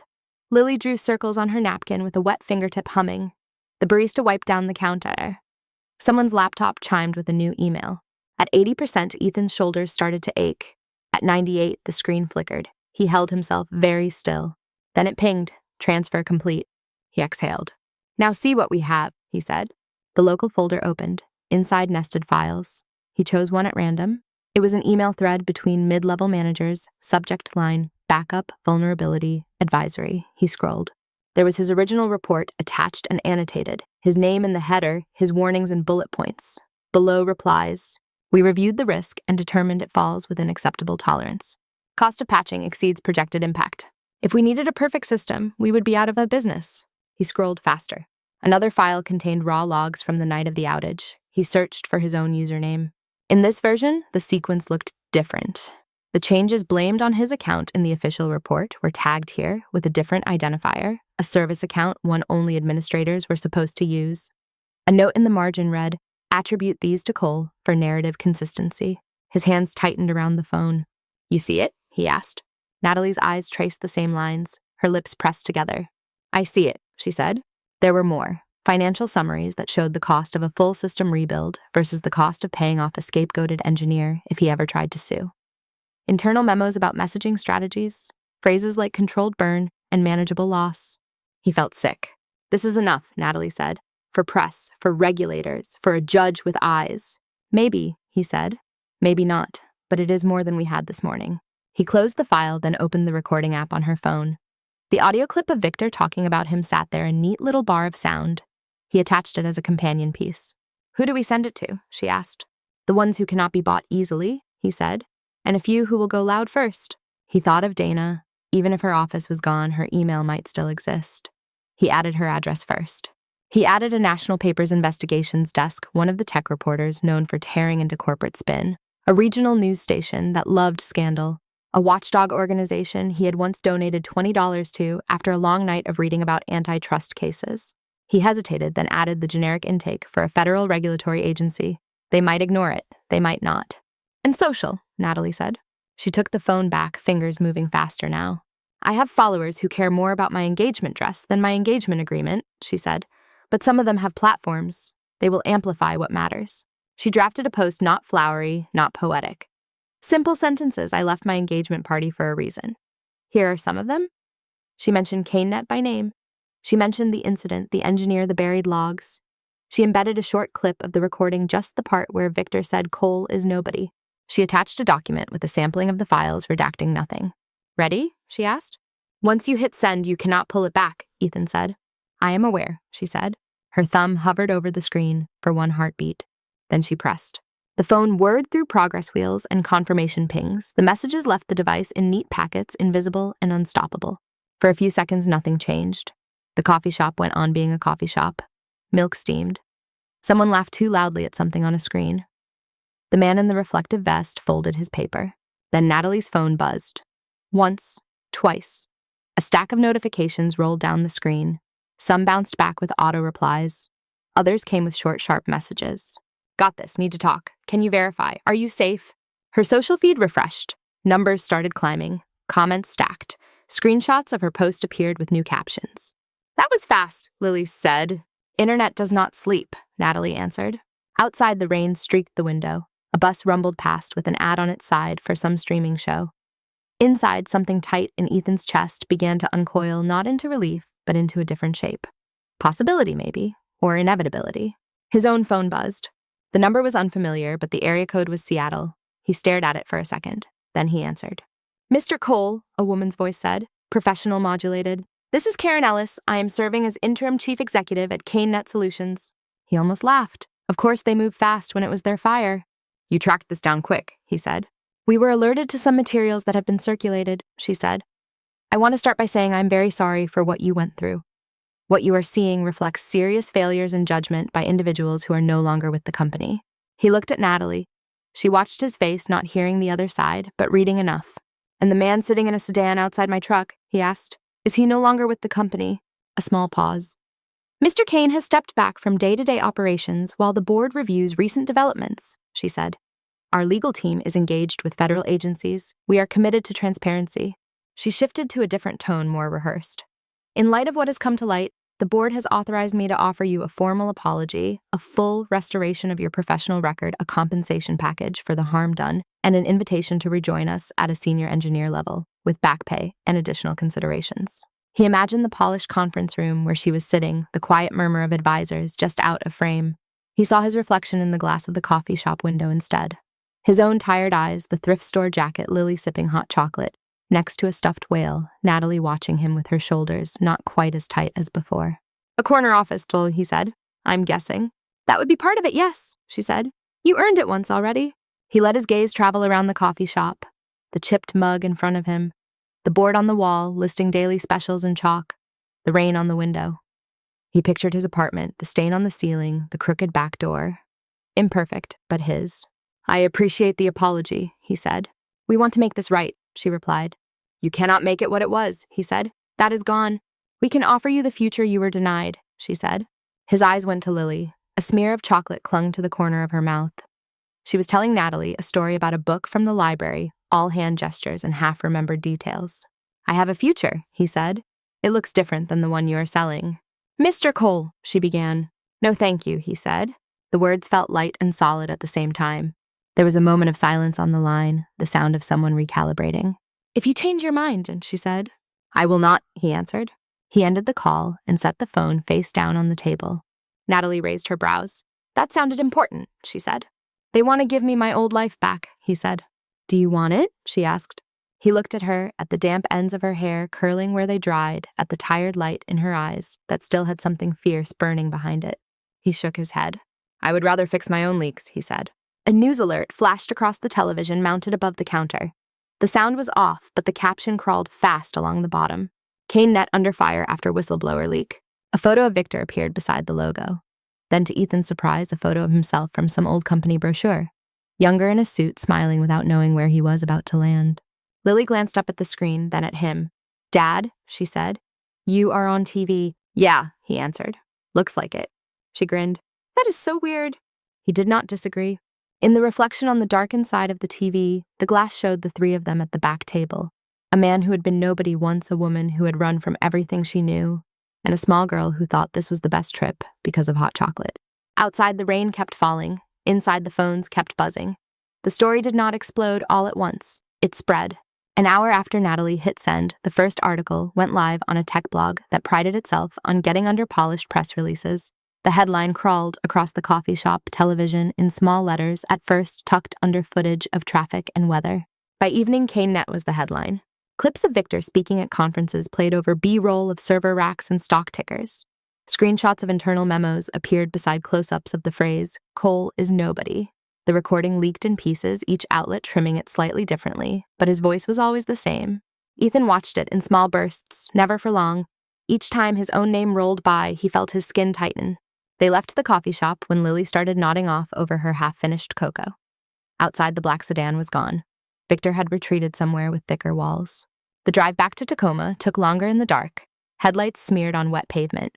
Lily fell asleep against his armwheel, tucked between them. Natalie sat in silence, one hand around her seatbelt, the other cupping her phone on her knee. By the time they pulled into their neighborhood, the street looked the same as it always did. Puddles along the curb, a trash can tipped on its side, a dog barking behind a fence. The SUV was gone. Inside the apartment, the stain on the ceiling greeted them like an old habit. The damp ring had not grown in the hours they had been away, but it felt different now, part of a life that had just been dragged into a brighter light. Lily stumbled straight to her room, too tired to argue about brushing her teeth. Ethan tucked her in, smoothing the blanket over her small shoulders, watching her face relax. In the living room, the television flickered with images of the day. Natalie sat on the couch with her knees pulled up, her phone buzzing periodically on the cushion beside her. A crawl at the bottom of the screen mentioned federal inquiries, shareholder unease, possible criminal exposure. "They are saying my name a lot," she said. "Mine too," Ethan replied. He sank into the armchair. The springs protested. His body felt heavier than it had in years. The adrenaline that had carried him through the day drained, leaving behind a deep, hollow fatigue. "You should sleep," he said. Natalie shook her head. "If I close my eyes, I will just see that study." He believed her. His own phone buzzed again. He picked it up, expecting another unknown number from a reporter or a relative he had not heard from since graduation. The email notification on the screen made him sit up straighter. From Dana Price. Subject, "I saw you on TV." He opened it. There were only a few lines. "You were right. They were wrong. I wish we had had this 3 years ago. If you need counsel now, you know where to find me. New office. Better coffee." He could hear her voice in every sentence, dry and direct. The words felt more solid than anything on the television. He typed a short reply. "Not yet. Maybe soon. Glad you are still in the fight." When he hit send, something in his chest loosened another notch. The next days blurred. He still woke at 5:30. The stain on the ceiling was still there. The pipe still rattled when he turned on the shower. But his phone no longer sat quietly on the nightstand. It vibrated with messages. Former coworkers wrote in private short notes of apology, some clumsy, some sincere. A few admitted they had suspected something was off, but had been afraid of being pulled under. He answered the ones that felt honest. He left the others unread. A local news station asked for an interview. He declined. A national magazine asked for a photo shoot. He hung up. He did not want to become a symbol. He wanted his daughter to get through 3rd grade without having to explain why her father's face was on a magazine rack at the grocery store. An email came from a federal agency requesting a meeting with both him and Natalie to discuss the materials. They met in a bland conference room downtown that smelled like burnt coffee and copy paper. A woman in a navy suit asked precise questions and took notes in smooth, looping handwriting. Natalie told her story again this time, with less tremor and more detail. Ethan filled in the technical parts when asked. When the woman left, she shook their hands with a grip that felt steady. "We will follow up," she said. "You have done the hard part." He did not believe that entirely, but he nodded. The next call about Natalie came from someone else. They met him in an office with no windows deep in a building that did not bother with a name on the front. The man wore a tie loosened at the neck and had the kind of posture that suggested he had spent more time on long drives than at desks. "We take care of witnesses who might be in danger," he said, sliding a brochure across the table. "You are not required to do this, but it gives us more options to keep you off the radar while all this shakes out." The brochure showed smiling people in anonymous suburbs. The reality he described sounded smaller and more complicated. "New address, maybe a new name," he said. "At least temporarily. Different routines, different routes to the grocery store. We coordinate with you. We do not lock you in a box." Natalie thumbed the edge of the paper. The idea of giving up her name made some part of her draw back. That name had opened doors for years, even when those doors had led to rooms she did not want. "What happens if I say no?" she asked. "Then we make some recommendations and wish you luck," he said. But Mr. Kane is not just any defendant. He has resources. He knows how to lean on people quietly. She did not need him to explain what that meant. She had grown up around men like Victor. She had watched them apply pressure without leaving fingerprints. She glanced at Ethan. He did not tell her what to do. He watched her saw the way her thumb rubbed over the brochure, the way her shoulders rose and fell. "I will do it," she said. The man nodded once. "We will keep you looped in on the logistics," he said. "You will not disappear entirely. You will just be harder to knock off balance." The phrase settled in the room. Harder to knock off balance. It sounded like something Natalie could wear. The transition did not happen overnight. For a few weeks, they lived in a strange half-state. Natalie's old life dissolved in stages. Her phone pinged with messages from people she had known since childhood, ranging from concern to outrage to thinly veiled threats. She answered some with short, cool replies. Others she left unread. Her parents called once. The conversation was tight and formal. Her mother worried about the family name. Her father worried about legal exposure. Neither of them asked if she was sleeping. When the call ended, Natalie stared at the wall for a long time. Ethan saw the ragged outline she left behind when she finally cut off contact. The event's invitations stopped. The glossy magazines with her picture near the back of society pages moved on to new faces. The program found her a small place a few neighborhoods away from Ethan's building. A studio apartment in a block of other studios, each with a narrow balcony and thin walls. The file said it had good natural light and secure locks. The first time she stepped inside, the echo surprised her. The floors were bare wood, scuffed but clean. The kitchen was a strip of cabinets along one wall, white paint already chipped at the handles. The sink dripped once every 10 seconds. The bathroom door stuck halfway if you did not shove it. Natalie set her small duffel down in the middle of the floor. It looked out of place, too polished, in a room that had never seen a monogrammed suitcase before. She walked to the window. It overlooked a narrow street, cars parked bumper to bumper. Across the way, another building, almost identical, stared back, windows filled with other people's curtains, other people's plants. No view of a bay, no sweeping lawn, no lake. She opened the window anyway. City air flowed in thick with car exhaust and distant food carts. A siren wailed somewhere far off. Voices floated up from the sidewalk, someone laughing, someone arguing about parking.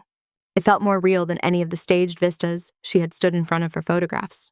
The sink dripped again behind her. The sound picked at her nerves. She turned off the faucet harder. The drip stayed. "Of course," she said to the empty room. Later that afternoon, there was a knock on her door. Not the heavy, practiced knock of law enforcement. A lighter, uneven one. She opened it to find Ethan standing there, with the toolbox at his feet and Lily peeking out from behind his leg. "Heard you have a plumbing problem," he said. Natalie gawked at him for a second, then laughed. It came out too loud and then softened. The relief behind it surprised her. "Come in," she said. Lily darted past her into the apartment, eyes wide. "Your place is tiny," Lily announced. "In a good way." "Thank you," Natalie said. She was not sure if it was a compliment, but she chose to take it. Ethan put the toolbox on the counter and crouched under the sink. The cabinet smelled like dust and faint mildew. The pipes were old, the fittings loose. "You did not have to come yourself," she said. He tightened a connection, the wrench catching metal with a satisfying click. "Sure I did," he said. "New place, first leak, kind of a ritual." She leaned against the fridge, watching his hands move. He was more at home under sinks than he had been in that glass tower, she thought. That did not make him any smaller. "How is Lily?" she asked. "Excited," he said, the words muffled by the cabinet. "She thinks your apartment means she has another place to hide when I make broccoli." "It does," Lily called from the window. "We can eat cereal for dinner here." Natalie smiled. The idea of someone choosing her space as a refuge, even a simple one, warmed something inside her that the brochures had not touched. When Ethan finished, he turned the water back on. The tap ran in a clear stream. He shut it. "No drip." "For now," he said. "I will take for now," she replied. They stood for a moment in the small kitchen, the air full of new paint smell and metal, and the faint sweetness of the cheap candle she had lit in the corner. On her phone in her pocket, the world outside kept moving. Headlines shifted. Comment sections grew and shrank. Meetings were scheduled in rooms she would not see. And here the sound of running water was just water. Ethan picked up his toolbox. "You call me if anything feels off," he said. "Plumbing or people?" she asked. "Both," he said. She walked them to the door. Lily stopped on the threshold and looked up at her. "Are you scared?" Lily asked. Natalie thought about the study, the SUV, the sealed office door, the windowless room with the man who had offered her a new name. She thought about the studio apartment and the drip that had stopped. "A little," she said. "But not the same way as before." Lily seemed to weigh that answer and find it acceptable. She hugged Natalie's waist briefly and fiercely, then let go. On the way down the stairs, Ethan glanced back once. Through the open door, he saw Natalie, standing in the center of the room, her hand on the countertop, the light from the window cutting across her face. She looked up and met his eyes. "Thank you," she said. He nodded, then kept going, the sound of their footsteps moving away on the concrete. The days settled into a rhythm that did not look like anything on the brochure the agent had slid across the table. A calendar from the dollar store hung on the wall of Natalie's studio, looped over a small nail. Each morning, usually while the kettle hissed on the stove, she would put a diagonal line through the square for the day before. The X's marched forward, in blue pen, crawling toward a date the agent had circled in neat red. End of active protection period. The words were simple. The meaning was not. Outside, the world adjusted to the story in its own way. CaneNet stock dropped, then fluttered. Commentators argued on television about regulatory oversight. A second whistleblower stepped forward, then a third. Ethan's name appeared in articles about corporate accountability. Natalie's name appeared in opinion columns about power and silence. Inside the small apartments on their side of Tacoma, life bent around those headlines without breaking. Some mornings, Ethan would knock on her door on his way back from an early job. His jacket would smell like wet concrete and metal. He would leave a paper bag on her counter with bagels or cheap muffins. Lily on weekends would barrel in behind him, a streak of color and noise. "Your toaster is tiny," Lily announced the first time she saw it. "It matches the rest of the place," Natalie replied. She burned the first bagel. Ethan scraped off the black edge with a butter knife, the sound harsh on the plate. "Learning involves some failure," he said. "By that measure, I am very educated," she answered. They fell into a pattern. Ethan fixed small things in her apartment whenever he found them. A sticky window frame, a stubborn heater knob, the bathroom door that liked to stick halfway. He never made a big deal of it. He would open his toolbox, pull out a wrench or a screwdriver, and the problem would quietly shrink. In return, Natalie tried to learn the everyday skills she had never been expected to know. The first time she attempted pancakes, the batter came out too thin. The circles spread across the pan until they resembled continents floating in a greasy sea. She flipped them too early. They tore. Smoke curled toward the ceiling. The fire alarm shrieked. She opened the window with one hand and waved at the detector with a kitchen towel. The smell of burnt batter crawled into the hall. Someone thumped on the wall from the next apartment. "Everything okay in there?" a voice called. "Fine," she called back, coughing. "Cooking." Ethan arrived 10 minutes later, Lily at his side, both sniffing the air. "Smells like an experiment," he said. "It was supposed to be breakfast," she replied. Lily peered into the pan. "They look like the moon," she said. If the moon was flat and lumpy, they ate them anyway. With enough syrup, they were almost good. Other lessons came slower. The first time Natalie went grocery shopping alone, she wandered the aisles with a basket on her arm, staring at shelves of cereal and canned soup. No personal shopper. No list written by someone else. No one to tell her which brand was appropriate for someone of her station. She spent a full 5 minutes debating between 2 boxes of pasta that looked identical except for the price. A woman in a faded hoodie pushed a cart past her, tossed in the cheaper box without slowing down, and moved on. Natalie picked that one? Back at the studio, she learned how long to let rice simmer before it stuck, how to read the washing machine's cryptic symbols, how to stretch a small bag of groceries into meals for several days instead of one big spread. Ethan watched this learning curve with a mix of amusement and respect. He never said it out loud, but he knew what it was to rebuild your life with tools no one had thought to teach you earlier. Sometimes when his jobs were light, he let Natalie ride along in the truck. "You really want to see what it looks like under other people's sinks?" he asked the first time she suggested it. "I have seen worse rooms than that," she said. At small houses and old apartments, she carried the toolbox, handed him tape and couplings when he stretched out a hand. Clients barely looked at her, assuming she was a trainee or a partner. She found she did not mind the invisibility as much out here. It felt different than the practiced ignorance of gala guests. Less cruel, less pointed. Once after they had fixed a leaky faucet in a bungalow with peeling pink paint, the older woman who lived there pressed a bag of still warm cookies into Natalie's hands. "For you both," the woman said. "You saved my kitchen." In the truck afterward, Natalie held the bag in her lap, heat bleeding through the paper. She smiled in a way Ethan had not seen before. It was small and surprised. "What is that face?" he asked. "No one has ever thanked me for something like that," she said. "You have probably never unclogged anyone's sink before," he replied. She laughed. At night, when the city quieted to a low murmur when Lily was asleep, and the television glow had dimmed, the days settled on her shoulders in a different way. She would sit at the small table in her studio with the calendar in front of her. The X's crept closer to the red circle. On some nights, the agent called to update her. Court dates shifting, hearings scheduled, motions filed. Victor's team had their own strategies, pleas delays, counter-narratives. "Your testimony is still crucial," the agent said. "But the case does not rest solely on you anymore. Others have stepped up." That knowledge helped. It also sharpened the question the red circle posed. Where would she be when this phase ended?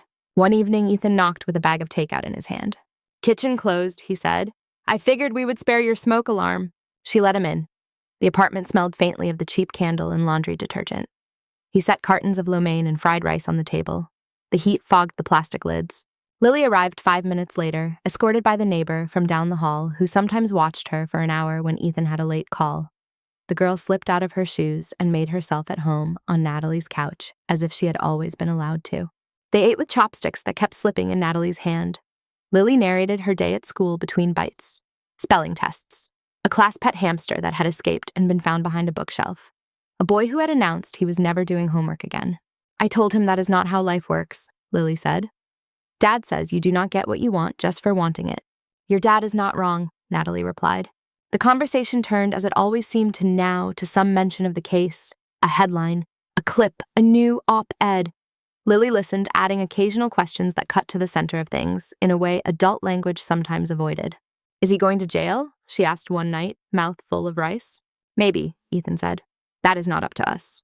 "But he did bad things," she said. "People who do bad things do not always go to jail," he said. "Sometimes they just lose their jobs, or their power." "Does he lose his money?" she asked. "That depends on a lot of lawyers," Natalie said. Lily thought about that, then nodded, satisfied for the moment. She returned to building a little fort out of takeout boxes on the table. After dinner, when Lily had been walked back to the apartment up the block, Ethan lingered. The dishes were washed, the small space had quieted. The candle flickered low in its jar. "The agent called," Natalie said. "When?" he asked. "This morning." She twirled a chopstick between her fingers. The red circle on the calendar seemed to glow even without the light on it. "They confirmed the date," she said.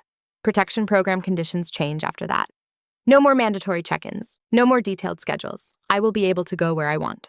"That is good news," he said. "It is," she said. They let that sit. She walked to the window and leaned her forehead against the cool glass. The street below was splashed with light from a corner store sign. A couple argued quietly by a parked car. A bus grumbled past. "I spent my whole life knowing exactly where I would be," she said. Which schools, which jobs would be acceptable, which cities made the right kind of impression on a holiday card. "And now," he asked. "Now I can pick anywhere on a map," she said. "And I have no idea what that is supposed to look like." He stood beside her, leaving a polite gap.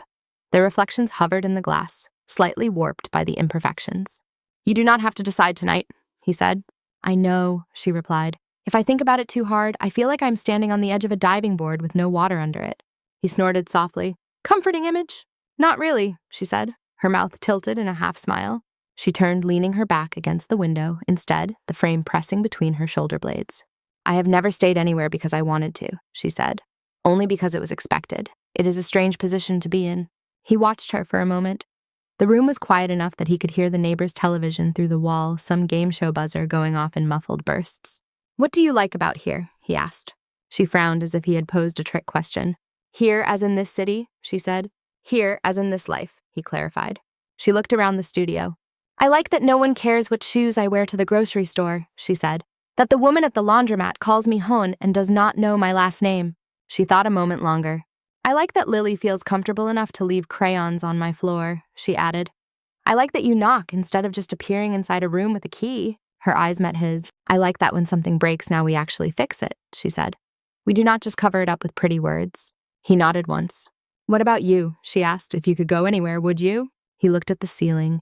In his mind, he saw the stain above his bed in his own apartment, the way it spread. He also saw the back door he had finally reinforced last week, the new deadbolt sliding solidly into place. "When they called to offer me the old job back, I thought about saying yes," he said, for maybe 2 seconds. "You did not," she said. "No," he replied. "I like waking up and knowing the work I do feeds my kid and keeps someone's house from flooding. It is simple. It is honest." He hesitated. "And I like that my life is small enough I can see all the moving parts," he said. "That I know where she is, where you are." The last words hung there, surprising them both. Natalie looked down at her hands, thumb rubbing over a faint line where her engagement ring had once sat.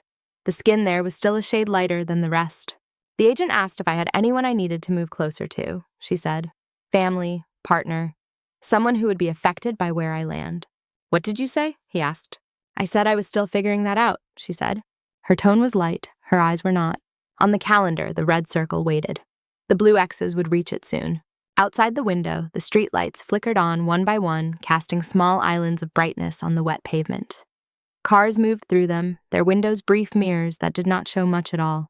Inside the studio, the two of them stood in the space between kitchen and window, close enough to feel the other's presence, far enough to pretend it did not matter if they wanted. The sink remained silent. The drip he had fixed had not yet returned. The morning the red circle arrived, the rain finally took a break. Light came in thin but real through the kitchen window in Ethan's apartment, catching dust in the air and turning it soft. The stain on the ceiling above the table looked the same as it had for weeks, a misshapen continent of browns and yellows. Ethan stood on a chair, under it, paint roller in hand. "You are dripping," Lily said from the floor. He glanced down. A small splatter of white dotted his forearm. "That is how you know it is working," he said. He pressed the roller up again, covering another strip of the stain. The fresh paint was brighter than the rest of the ceiling, a damp rectangle that made the watermark disappear one pass at a time. The back door off the kitchen sat solid in its frame, a new deadbolt gleaming dull silver above the knob. When he had installed it a week earlier, the click of it sliding into place had felt louder than it should have been. Natalie leaned against the counter, watching him. She held a mug between both hands, coffee steamed curling around her fingers. "Careful on that chair," she said.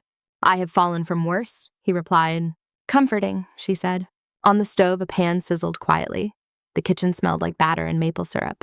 Lily stood on a stool in front of the stove, her hair pulled back in a crooked ponytail. She flipped a pancake with exaggerated concentration. It landed mostly flat. "Nice," Ethan said. "Golden on both sides." "Not like the moon this time," Lily said. "They still might have craters," Natalie added. They had been practicing for weeks. Saturday mornings in her studio, Thursday evenings in his kitchen. Flour on the counters, eggshells accidentally dropped into bowls. The first batch had been pale and rubbery, the second too dark. By now, the pancakes looked almost like the ones in diner photos. She had learned when to let the edges bubble, when to slide the spatula under without tearing.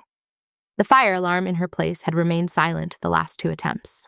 Lily slid the finished pancake onto a plate and poured more batter into the pan. The sound was soft, a small round tide spreading outward.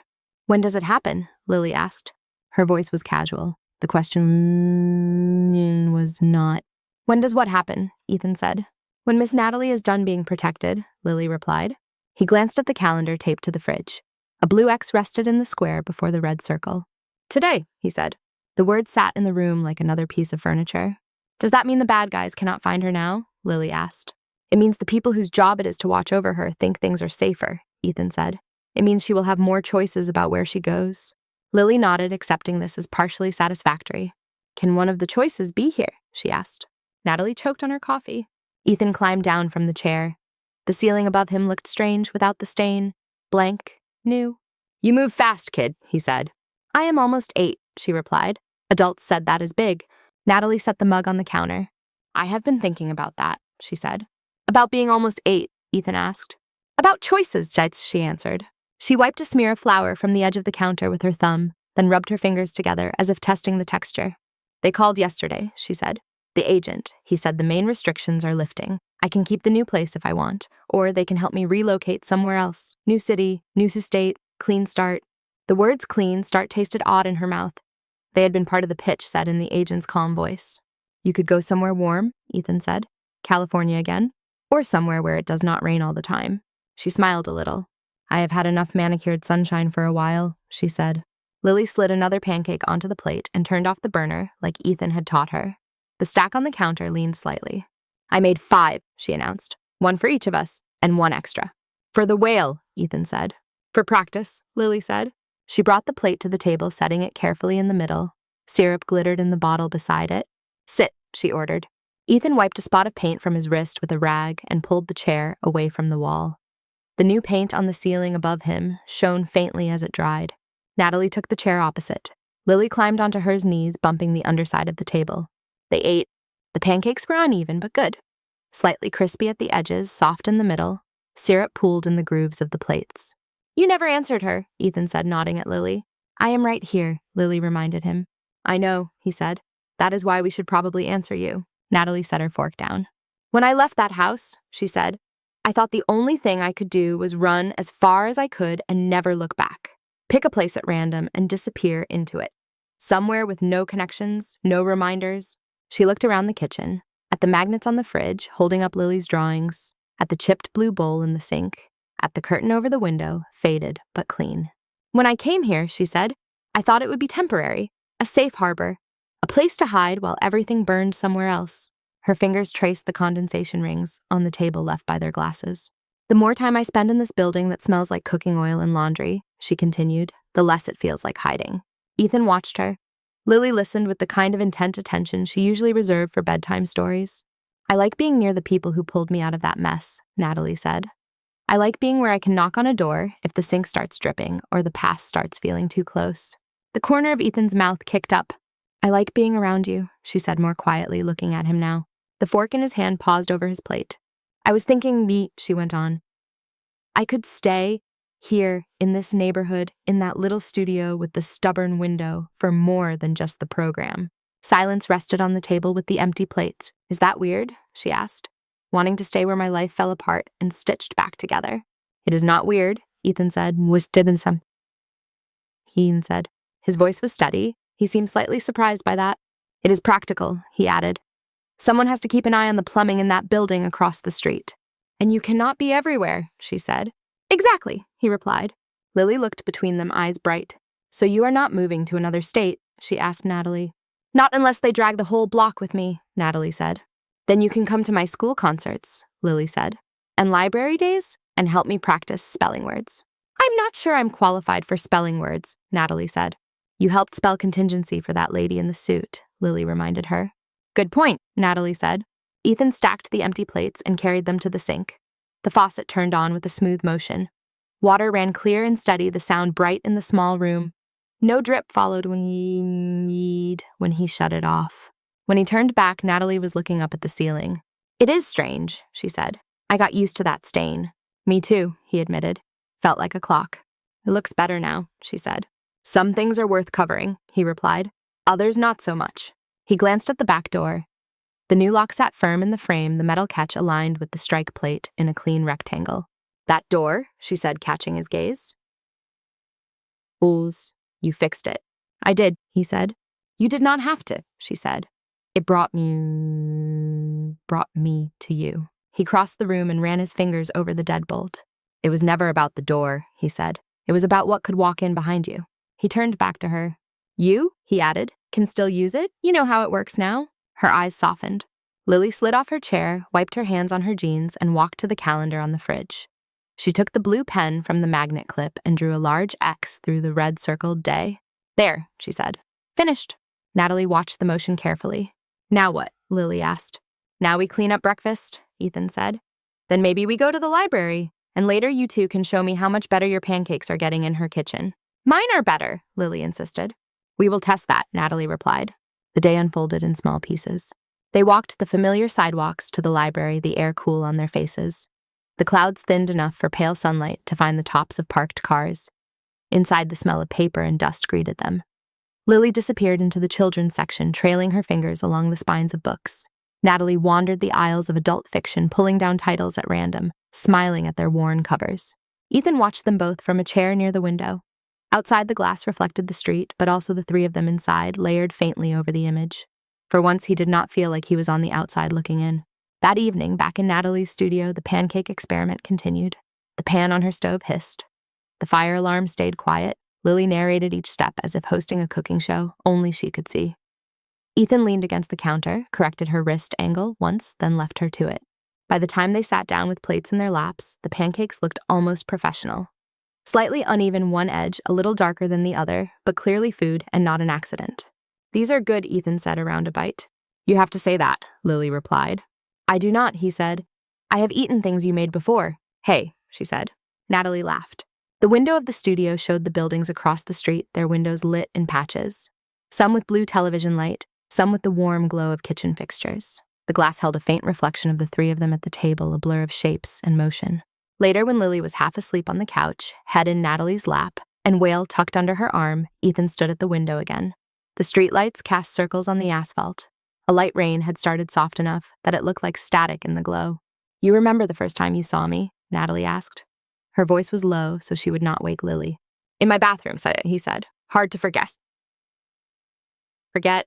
I keep thinking about that leak in your ceiling, she said. How it just sat there, slowly spreading while you watched it.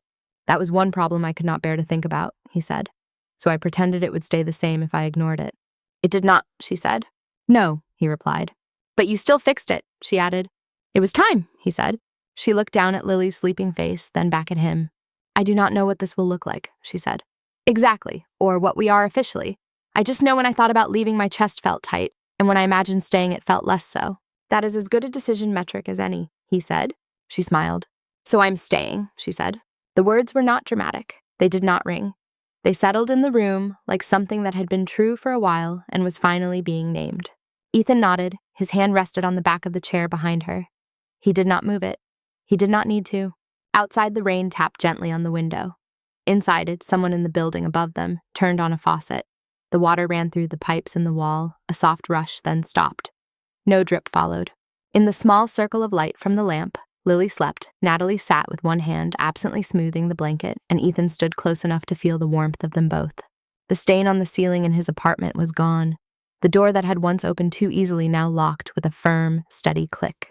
The glass that once showed him as a reflection in someone else's building now held his image in a place he chose. In a city that still smelled like rain and oil and coffee, in buildings with thin walls and rattling pipes, 3 lives had knocked into each other hard enough to change direction. They sat now in a bright patch behind a pane of glass, the rest of the world moving past outside, water running where it was meant to run. Thank you so much for listening to today's story. If this story resonated with you or made you reflect, I'd love to hear your thoughts. So feel free to share them in the comments below. And don't forget to like, subscribe, and hit the notification bell so you won't miss the next story.